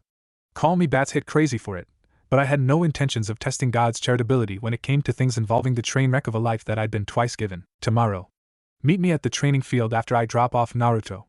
Shisui barely had to think of a suitable time for us to meet up. He either had incredible memory and had tomorrow's schedule completely memorized, or he had predicted that the Hokage was going to assign me to him before today's meeting and had already thought out what he would do. For some reason, I figured it was the latter option. Naruto and I had only been with him for a couple months, but we had already become fully aware of how ditzy the prodigal Uchiha could be. In more than one instance, his awful attention span and lack of alertness to all things not dire had gotten Naruto and I instated as his unofficial guest greeters who showed people that Shisui had forgotten about inviting over in. Sure thing, I replied. I glanced up now, finally taking notice of where he and I had walked to while buried deep in this conversation that served solely to preserve our image of the other. Somehow we had made it to the main Uchiha section of the village. While our apartment complex was located at the far edge of the area, this time we stood at the very center of it, surrounded by completely normal people carrying on as normal people do. I felt no malice from them, and I certainly didn't feel anything that indicated that they were conspiring something so awful that they deserved a death sentence. The massacre was just too cruel. Shisui.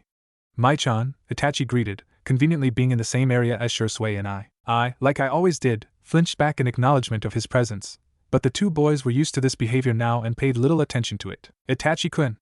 Shisui shouted, now giving a genuine show of happiness, as he left my side to run over to where his best friend stood. He slung a loose arm over Itachi's shoulder and pulled him in for a friendly hug, so he let the word draw out to enhance the dramatic effect of the preceding question. Why do you seem more glum than usual? Itachi and I both displayed matching looks of comical surprise at Shisui's keen observation.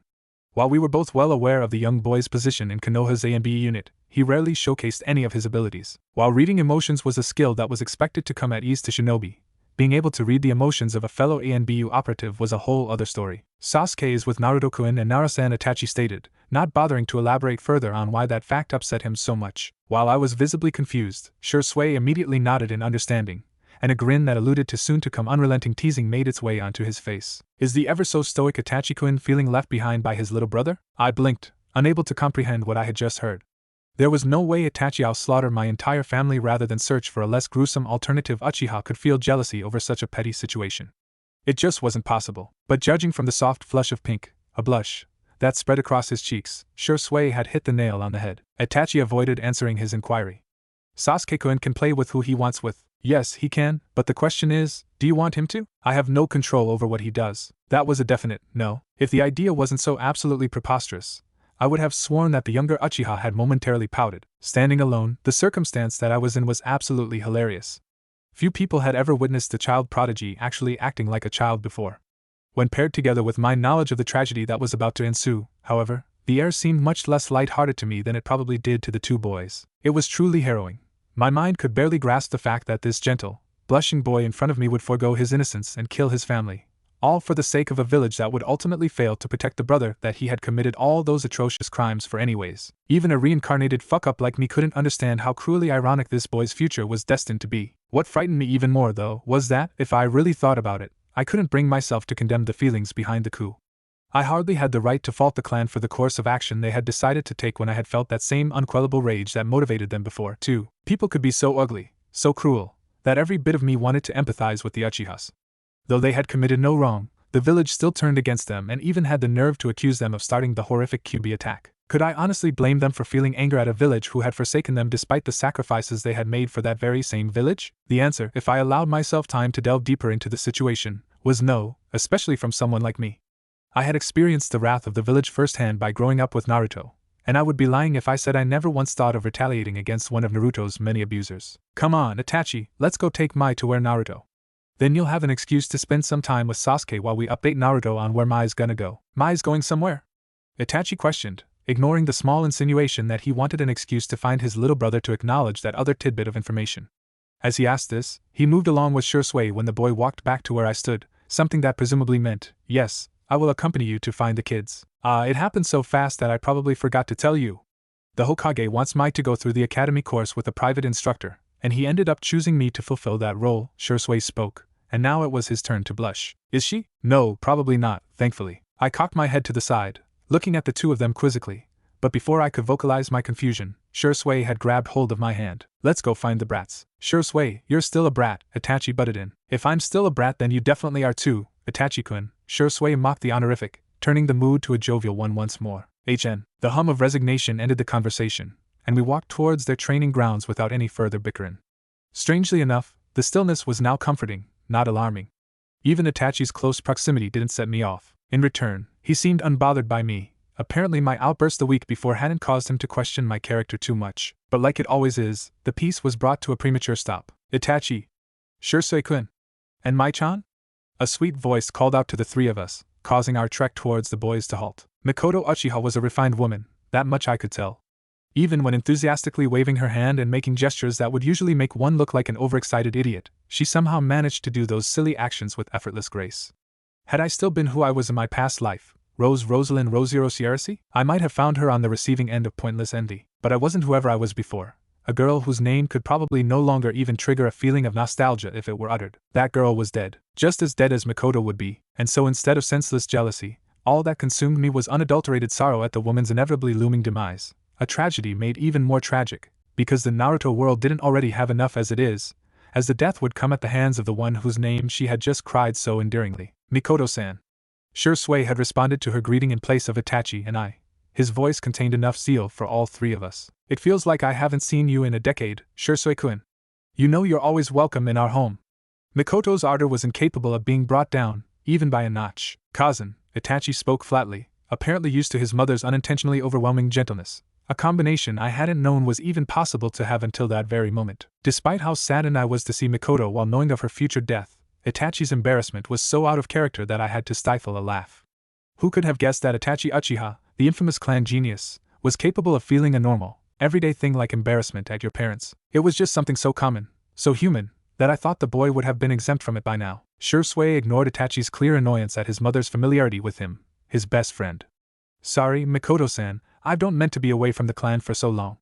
Between this kid and my missions, I've just had my hands full. I, like I often seem to do at Shisui's words, blushed as he referenced me. His wording made it sound like Naruto and I were burdens, but there was a distinct lilt of fondness in the way he spoke. Speaking of the children, Sasuke-kun was training with his friends, but little Naruto-kun seemed slightly distraught, so I brought them all into our home. Distraught? Shisui and I chorused, entirely focusing our attention on one small part of what she said. She laughed sweetly at our intense concern over the blonde's well-being. It's nothing dire. Naruto-kun was just sulking over your apparent exit from the academy, Mai-chan. She turned towards me. Have you perhaps decided that becoming a shinobi isn't something you want to do? She wasn't exactly wrong. In fact, she was spot on with that guess, because I really did not want to be a shinobi. But before I could confirm or deny anything, Shisui answered for me. Nope. The opposite. Hokage-sama wants to push her towards a quicker graduation, kinda like Itachi and I, he boasted, clearly prideful of my progress despite his limited involvement in it. But I've kind of been assigned as her sensei. None of us had made an effort to ensure our conversation was kept hushed, so accidental eavesdropping was inevitable. I wasn't shocked by that. What did take me by surprise was the extent of the response that Shisui's unintentional declaration had garnered. Around us, people suddenly looked much more intrigued as Shisui's new position was revealed to the part of the clan that was present. But doesn't he? I thought that the village's actions, Shisui-kun, has to be ANBU, knowing that all those within hearing proximity were people on their side of the upcoming coup, except for me, though the possibility of me being a threat was eliminated because of age. The surrounding Uchiha made no effort to conceal their overly concerned whispers about Shisui's extended leave and ANBU duties. They needed him to be, if only they knew that Shisui was hardly on their side to begin with. Cousin, Itachi repeated, but this time for an entirely different reason. We should hurry and go to the children. There's no telling what kind of mischief little ones like them could get into when left to their own devices. Mikoto bubbled, showing no reaction towards the shift in atmosphere whatsoever. I shivered. She was too skilled at putting up a farce. Come on, Mai, let's go. Shisui let go of my hand and picked me up instead, a small action that showed just how much he wanted to leave too. With that, we all made our exit from the center of the Uchiha clan's scrutiny.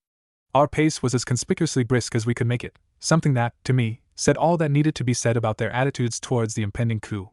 Even if they didn't want to admit it, they were clearly trying to avoid all things related to the rebellion, and that made things a whole lot more complicated. How could I let these people die? Motivated by their want to escape from the Uchiha clan's scrutiny, we barely took a minute to travel through the Uchiha's area of the village. That, in and of itself, further exemplified how little these people wanted confrontation. With each interaction I had with the more benign Charact, people involved in the massacre, my resolve to not change too much grew weaker. I was fully aware that saving the Uchiha clan was a reach if I had ever seen one, but no sane person could quietly sit by the sidelines and allow for such an ugly event to occur when they had the means to put a stop to it. But was I ever really someone who could qualify as sane? For fuck's sake, I was the botched reincarnation of some sickly girl who, for as long as she lived the first time around, spent her days floating through life. My breath hitched as I thought back to a different me. If I wasn't careful, I'd send myself spiraling into a tangent made of foreign slurs and barely discernible shrieks. The village had already labeled me as a friend of the demon, and the Uchiha clan didn't need me having an exorcism-worthy panic attack to further add to their own label as the ones who set the QB loose. Thankfully, the scare was cut short by a surprised exclamation from none other than Naruto himself. Mai. Why are you back here? I thought you were gonna leave. Naruto shouted, eyebrows furrowed to display a confused expression as he rushed over to where we all stood. He, from what I could read from his tone of voice, was clearly conflicted at my presence. Though I couldn't understand why, he appeared to be both joyous and upset over why I had returned to pick him up. My own face mirrored his as I mulled over this. Did the kid really not want me there that badly? Naruto-kun, why don't you tell me again why you're upset? Mikoto suggested helpfully, clearly seeing that a misunderstanding was beginning to form. Naruto started, blushing at the attention from Sasuke's good-natured mother. Mai has to go train to be an amazing ninja. The old man wants her to train by herself, I heard, but this dummy came here instead. She can't be strong if she's with me. I could barely suppress my want to give Naruto the tightest hug I could muster. I'd strangle the poor kid if I did, so I settled for a faint blush to adorn my cheeks instead. Shisui had the honor of explaining to Naruto what the Hokage really, but not the deeper really, meant by his proposal for me. Naruto, the Hokage just wants Mai to train with me while you're at school, but you guys will still have time together after, and probably whenever I'm needed for a mission too. There's no way she'd agree to leave you behind, so you're not gonna go forever? Naruto asked innocently, looking at me in the eye for the first time since I had gotten there. A sharp pang hit my heart as I noticed how red his eyes were, an obvious sign of his recent tears. Of course not. The kid was just too cute for his own good. Red flushed his cheeks as he understood that he had misinterpreted what Shisui and I had meant when we had told him about my promotion, of sorts. Oh. I see, he mumbled. And Naruto-kun, why'd you run out like that? A familiarly soft voice asked, concern evident in the way they spoke. Hinata-chan? I made no effort to say her name in a babyish way. I was too surprised by her sudden entrance. Hadn't Naruto only come here with Sasuke and Shikamaru? I had no intentions of sounding rude, but my initial dismay at her appearance could not be hidden. Mai-chan, is it true that you're gonna be leaving us soon? She inquired, disappointment obvious in her downcast face. Yes, sort of. There was a misunderstanding. Making a real effort at forcing my lips to contort themselves into a smile-like expression, I gave the Hyuga my signature faux grin. You guys are still gonna see me around. You can't get rid of me that easily. Before she got the chance to relay a response, another high-pitched voice joined the fray. My. You're here. Naruto told us you wouldn't be coming anymore. Once again I was overcome with surprise at the sight of the perky Yamanaka. I was so sad. I hadn't said thanks for beating the crap out of Billboard yet. My heart sank when I recognized the hint of fondness in the way she spoke. However brash her sentences were, there was no mistaking the soft lilt that often came along with conversations concerning good friends. Hinata, too, had seemed wholeheartedly upset at my disappearance from their lives. The situation couldn't have been more fucked up. Here I was, standing in the middle of the Uchiha compound with the members of the Rookie Nine who shouldn't have been as close until at least half a decade later. Too many things were speeding up, and though I had already resolved to make some tweaks to the timeline, too many changes would spell disaster for the lives of the people that I had so carelessly grown so fond of. I couldn't afford to get this involved with them this early on. For the first time since the opportunity had been offered to me, I felt every fiber of my being feel grateful towards the Hokage for inadvertently getting me a free pass out of a precarious situation. I had to disappear, if only for a little while. No, I'm not gonna be vanishing just yet, I lied, but froze as I let a word a little too far beyond my vocabulary slip. I mean, I'm not gonna go leave Naruto. Anyways, where is Sakura-chan? Ino huffed at my mention of the pink-haired girl, while the adults took my interactions with the children as a chance to slip away from the group. Before I could insist on following them, they had already made it inside, probably going somewhere to privately discuss how fucked they were now that Shisui was being removed from his post. Instead of following to eavesdrop as I usually did, I was left to deal with Ino's fuming exclamations. Sakura said she wouldn't come. We ran into Sasuke-kun and the other boys after our kunoichi lessons, and Naruto invited all of us over, probably cause he has a crush on Sakura-chan, you know, but Billboard said no. Hinata's had a crush on Naruto since forever, so she obviously said yes, even though her Hyuga bodyguard looked pretty mad about that, and I obviously wanted to see Sasuke-kun, so I said yes, and that's how we got here without the dumb Billboard, Ino babbled, and I felt as if I'd be knocked over by the sheer amount of words she had just thrown at me.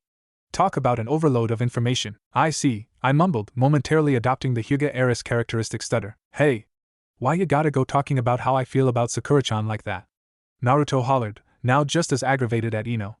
He seemed to have tuned out the bit about Hinata's own feelings for him. Meanwhile Hinata, who had also overheard Ino's rant, promptly turned a cherry red. Surprisingly, though, she didn't faint. I know, what? It wasn't a secret, she defended herself, causing both parties to turn an even deeper shade of whatever color their faces had taken on, now almost purple from how hard they were blushing. In contrast, my expression remained passive. My mind was too preoccupied with the strange development. Regardless of their rivalry over Sasuke, Sakura and Ino should have still maintained a rocky but nonetheless prevalent friendship. Perhaps it was just my chronic sense of paranoia at work, but Sakura seemed to be deviating from her role in the original timeline, and that was bad news. And Naruto, let's go find Shisui.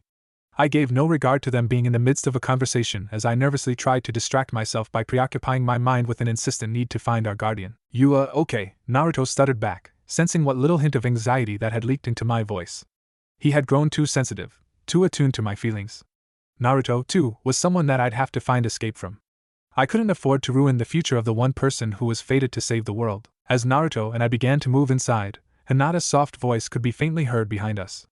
Ino-san, let's return back to where Uchiha-san and the others are. I flinched as I, once again, became acutely aware of Hinata's subtle change. Her stutter was significantly less prominent, and her newfound friendship with the boys in the Rookie Nine was definitely not something that had developed in the original Naruto story.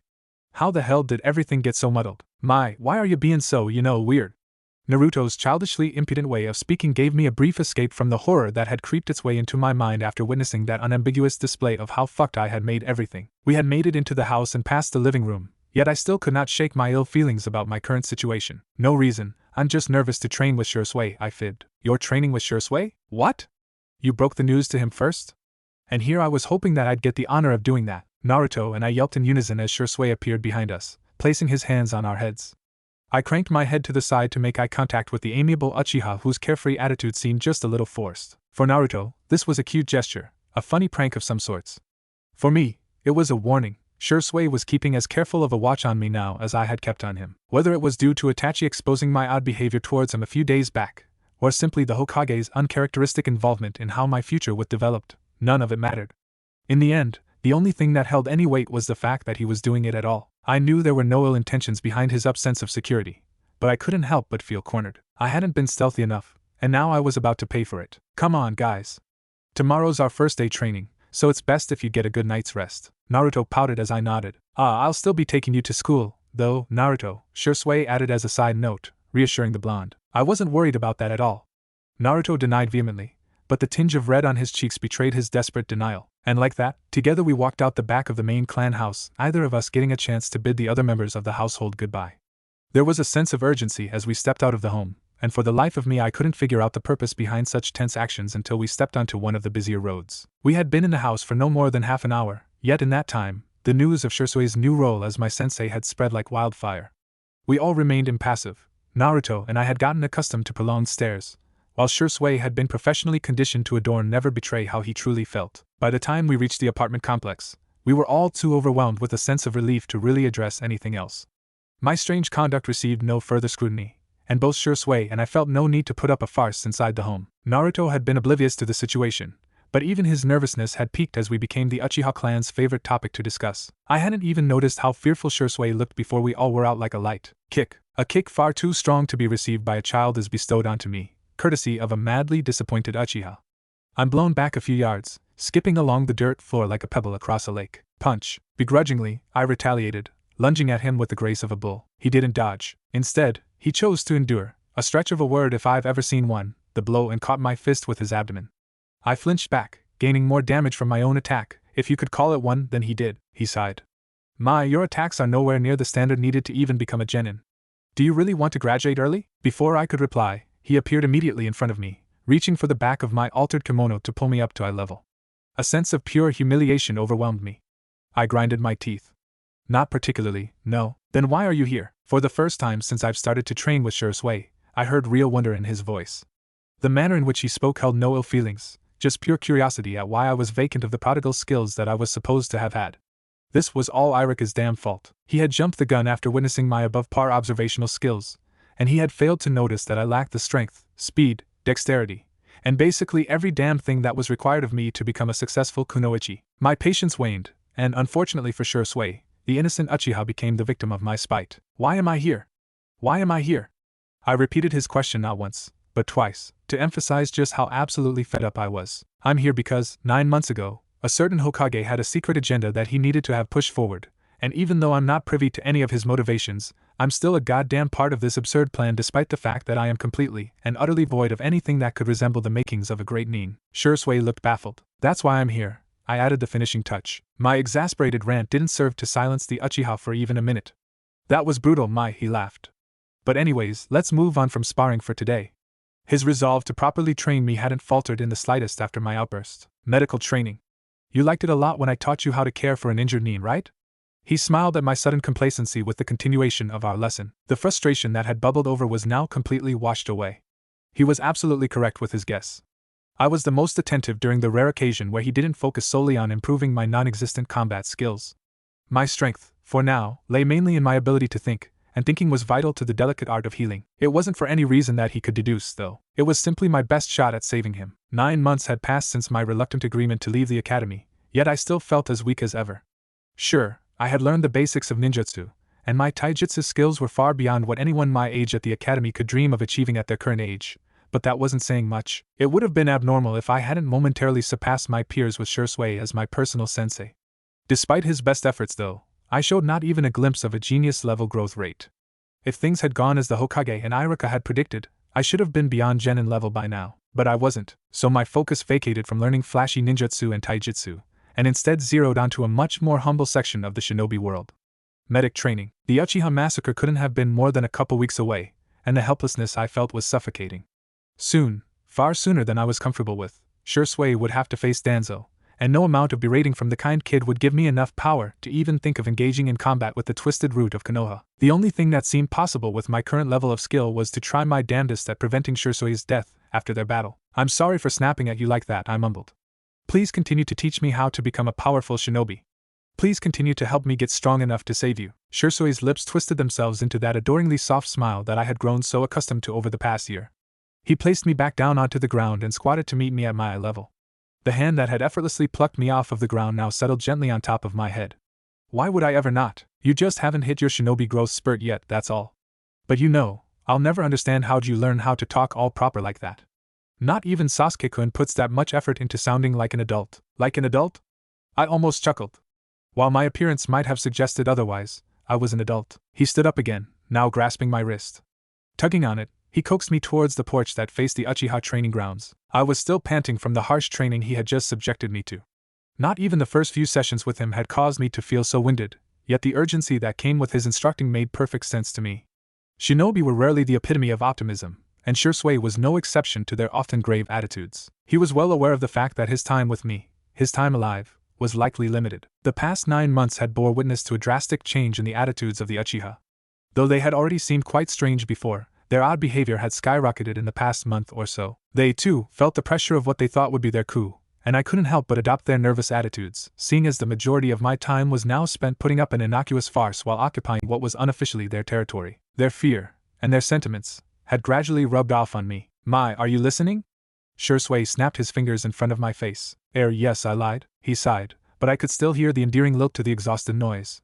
As I was saying, I picked up a few books from the Uchiha library about medical training. It's nothing much, just a few tips that our predecessors had found to be useful, and a lot of it may be too specific to caring for solely Uchiha, but I figured you might find some interest in it. I could barely believe my ears.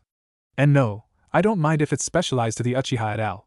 Am I only allowed to read it here? Shisui beamed at my enthusiasm and scratched the back of his head as he prepared to break the news to me. Actually, I got permission to take the books out of the main compound and have them at the apartment. He paused then, and somehow enlarged his grin. It's kind of a shoddy present since you can't exactly keep it, and all, so forgive me for that, but happy birthday, my. I flushed a deep red at his sweet gesture. Though the 9 months I had spent being trained by him had effectively rendered me immune to his boyish charm, this was an exception. Thank you, I choked out through barely concealed tears. My. It's not really a good gift, you really don't have to cry. He could hardly hide the panic that was creeping into his tone. I couldn't exactly correct him and tell him that I was weeping over the fact that he'd die in no more than a few weeks if I failed to devise a plan. All I could muster was a weak nod. He kept up the jovial expression. Now let's go home. Naruto's missed being around you, since you always end up sleeping after our training sessions. I wilted at this misconstrued statement.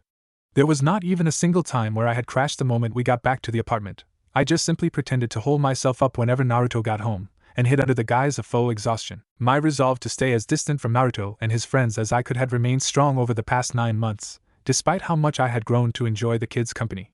I was wholly surprised at how difficult it was for me to ignore Naruto's complaints to Shisui about how absent we'd been from his life. It was in his best interest. But tonight, just for tonight, I could tolerate putting up false pretenses for Naruto and his friends.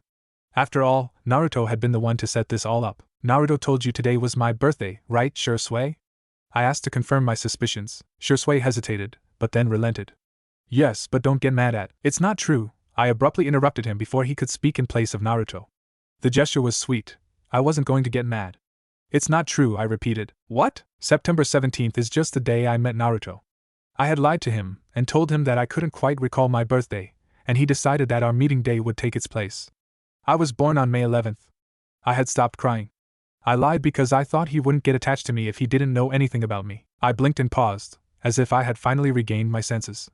I didn't understand why I had felt the need to spill so much useless information about myself, maybe because, deep down inside, I still only regarded these kind people as characters whose lives were still not quite yet real to me.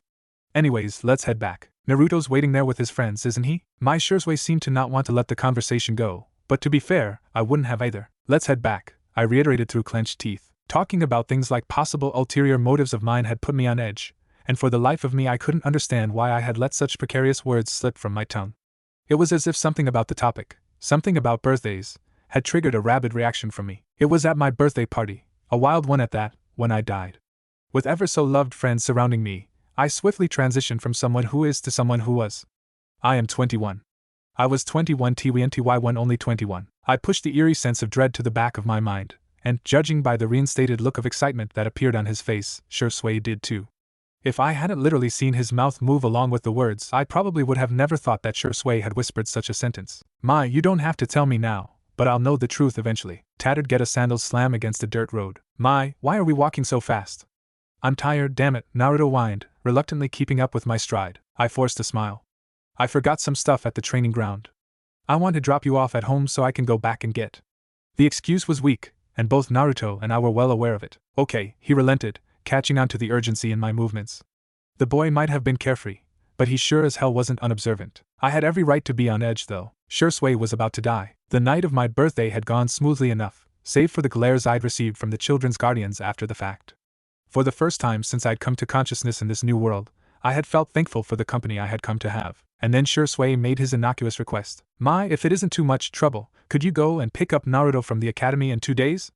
I'm canceling our training session for that day, but we'll go back to our usual routine after. Dread settled in my stomach. Why? Shisui raised an eyebrow at how taken aback I seemed. I couldn't blame him for feeling confused, though. What he had asked of me was a rather simple favor. The wariness in my tone was nothing short of irrational. It's nothing that will keep me away for long. His smile seemed strained now.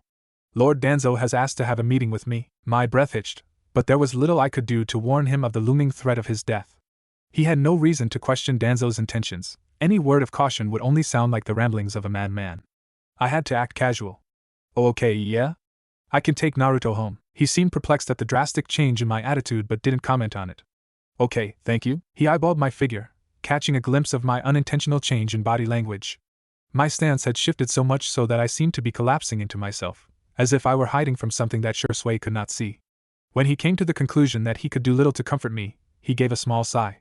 You should get to bed. I nodded in agreeance, accepting the out he had given me. I should. That night, it took every bit of self-control I had accumulated over 2 lifespans to prevent a nervous breakdown from happening. Sure, I had run through scenarios in my head hundreds of times since I had resolved to save the poor boy from his fate, but now that the event was unnervingly close, I could not ignore the panic, the fear, that ran through every inch of my body, and now that fear was becoming a reality. 2 days had passed with me holed up in the tiny apartment that I had come to call a home. 2 days spent with my nose buried into the various books Shisui had borrowed from the Uchiha library. Beating Danzo was impossible, that was a fact. Outsmarting him, though? Now that I could try to pull off. Do you want me to with you back to the field? Naruto scrunched his eyebrows together as we arrived at the apartment complex. His concern was endearing, but I had no time to waste. Once again, I obscured my anxiety with a grin. Yeah. I'm fine on my own. See you later, Naruto. I spoke hurriedly, shoving him into the home and slamming the door shut before he could speak a word of protest. The sun was already setting, and by now the attack would have begun. From what I could recall, their confrontation started at dusk. I wasn't too worried about making it anywhere before dark, though. I had no intentions of intruding into their fight. I still had some inklings of sanity left in me. It'd be outright suicidal of me to jump into a battle involving 2 men who had the physical prowess to become Hokage. No, going to the site of their altercation would be pointless. I hadn't lied to Naruto. I really was going to the training grounds, just not in the area I was usually in. The Naka River ran through the little corner of the village that the Uchiha had unwillingly been pushed into. I had been there a few times, during rare occasions where Shisui felt too tired to instruct me for a full day, and chose to bring me to the little waterway instead. In the daylight, the place seemed breathtakingly beautiful, but I had never been able to fully appreciate its charm. I had recognized it at first glance, understood that this was where the Shisui's life would come to an end if I didn't act quickly enough. There was no place in my heart to appreciate the natural beauty of it when all I could see was the sight of Shisui ripping his eye out on the cliff's edge. Now more than ever, I dreaded the sight of that place. As I neared the river, I felt a wave of horror wash over me. There had been a sharp flicker in chakra, and then the potent power vanished.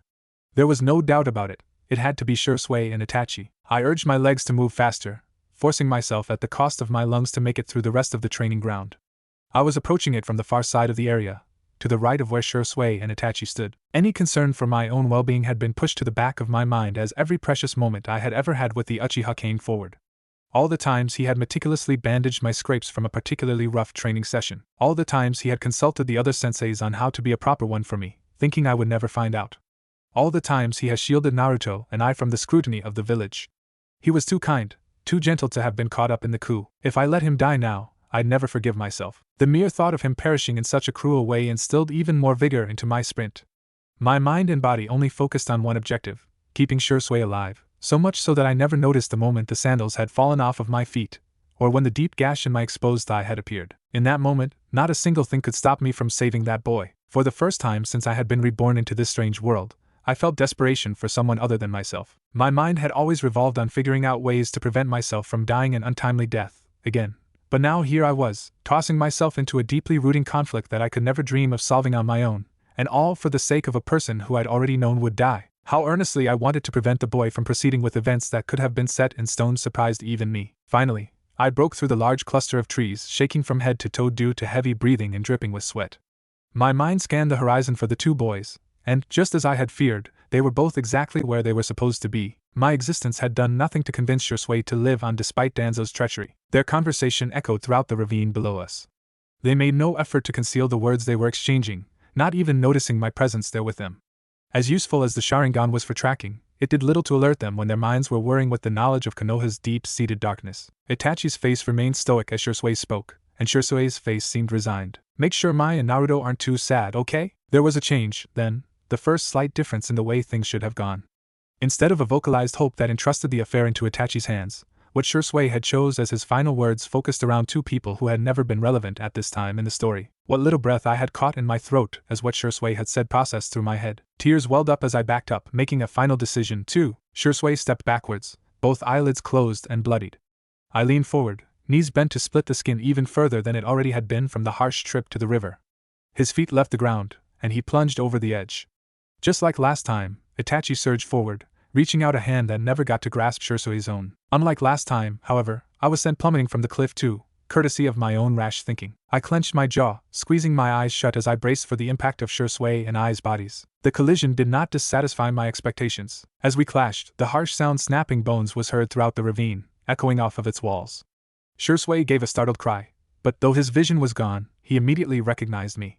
Normally, Shisui would have grasped hold of the situation by now, but the lack of a Sharingan had put his control over chakra off balance. Still, though he had just comprehended me being there, he instinctively grabbed hold of me, twisting our bodies so that he would take the brunt of the damage if we were to hit the water. I refused to allow him to save me. I had already come this far, now I definitely couldn't allow him to sacrifice himself. I would not let my efforts be wasted. I pushed myself out of his grasp and caught his arm, pulling upwards with every bit of strength that resided in me so that he was not the one who nearest to the water. As I did this, I pumped chakra into the bottoms of my feet. The plan my mind had thought up of on the spot was deeply flawed, but this much I could manage to do. I had been taught how to walk effectively on water before, one of the rare lessons taught to me by Shisui that I had been successful at, but never had I had to do so under such pressuring conditions. If an imminent, looming death hadn't been such a real threat, I'd like to think I would have saved the both of us rather smoothly. Unfortunately, life is never that easy. My feet hit the river first, as I had intended, and sparked an explosion on impact from an overload of chakra. Once again, Shisui and I were sent into the air, though this time for a considerably smaller fall. He didn't flinch at the burns he had received from the explosion, a harsh contrast to the pained yell that slipped from my mouth as my legs felt as if they'd been set on fire by the devil himself. Shisui took charge of our predicament now, pulling me out of the radius of the blast to minimize the damage. We ended up being tossed onto the river bank at the bottom of a ravine, bruised and battered but still breathing. We sat there in silence, working on calming our rapid-fire heartbeats while my shoulders shook with labored breathing. I could barely believe it. I had made it in time. In that instant, though, I was given no opening to rejoice in that fact, as Shisui spoke up. You knew. It wasn't said in an accusatory manner, just stated matter-of-factly. Any defense I could have possibly mustered in the heat of the moment would have been feeble at best. I was not deranged enough to think that I could successfully fool an ANBU operative without meticulous planning. All I could do was give a slight hum in confirmation. I was tired of deceiving Shisui. Shisui! Itachi called out in disbelief, suddenly appearing beside us. Itachi, I stuttered in response. My plan had been quickly thrown together with an end goal of saving Shisui, nothing more, nothing less. I hadn't even begun to consider how I'd explain my convenient presence in their training ground, especially not to someone as keen as Itachi. What are you doing here? What did you hear? He showed no relief over his best friend's survival, choosing instead to aggressively grab hold of my wrist and tug me towards me, practically suspending me off of the ground. I whimpered and tried to pull away, but to no avail. His panic was wholly justified, though. For all he knew, I was about to expose his entire clan for things I had overheard, while he had been too caught up in processing his best friend's suicide to pay attention to the small flicker of chakra approaching the two of them. But understanding his fear wouldn't halt him from disposing of me as a counteractive measure. Fear clouded my thoughts as any possible reasonable explanation slipped my mind. I had to come clean. Itachi, put her down, Shisui spoke hoarsely. But what if she? Itachi tried to object, obviously wary of the potential repercussions of their conversation being eavesdropped on by a possibly mouthy child. What are you doing down there? Did you find that book you left over here yet?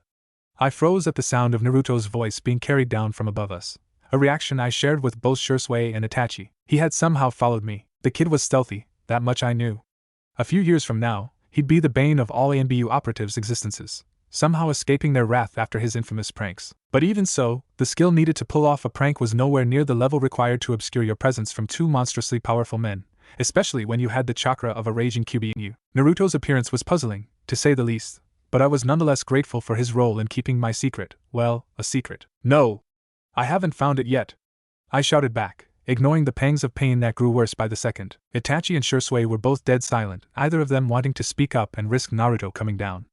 Shisui had his back turned to where Naruto stood now, obscuring the sockets where his eyes once were in the shadows. All of us knew we couldn't afford to have Naruto know any more about the coup than the rest of the village did, as in, being privy to nothing at all. "Do you want me to go down there and help ya?"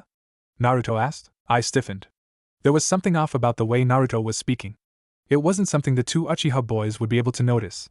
They had spent nowhere near the amount of time required to know Naruto as well as I did, but it confirmed everything I didn't want to know. Naruto had overheard much more than any of us had wanted him to. And no, Shisui and I have more than enough manpower to look for it on our own. Go back to the apartment, Naruto. We'll meet you there. Go back home. This isn't something you can be dragged into. Are you sure? Are you gonna be okay without me there? Yeah. I'll be fine. I'll manage. An audible sigh of relief was heard from Shisui as the rustling of leaves indicated that Naruto had left. Itachi, on the other hand, remained unmoving. Before he could go and decide to off me for knowing of their situation, I jumped into action. I hadn't gone into this thing completely clueless, after all. Itachi, summon the crow that you embedded Shisui's eye in. I momentarily threw away all qualms I had once had over keeping my identity a secret. I could worry about it later. Right now, though, I had a bigger issue to worry about. What? He asked, and for a second I swore I saw panic flicker in his eyes, his first break in the cold mask he had learned to put up from his years in ANBU. I grit my teeth. We didn't have time to waste. Summon your crow. If we want Shisui to ever see again, we have to reimplant his eye now, before it's too late. What? He repeated, now completely baffled. Tears of frustration threatened to fall. I was completely at my wit's end, and Shisui was going to have to pay for it with his sight. At this point, I was a millisecond away from throwing myself onto my knees and pleading. Shisui had been uncharacteristically quiet, a reaction that probably came from a mix of shock and blood loss. His head lolled back, and in the moments of silence between Itachi and I's bickering, the sound of his raspy breathing could be heard. Blood trickled down his face, and once again terror froze me in place. It was all too real, too graphic. Shisui was gonna die, and then he piped up. Itachi, give her the eye, he painstakingly spit out, startling both of us. But Shisui, Itachi turned to me, his facade now completely broken. He was on the brink of hysteria. "My, can you really save Shisui?" His hand waved to summon the crow, but the entire time his eyes were focused on me. I steadied my breathing, intent on showing the two that I was absolutely calm enough to perform such a feat. My eyelids closed for a moment, allowing me to recollect myself before reopening. "Yes,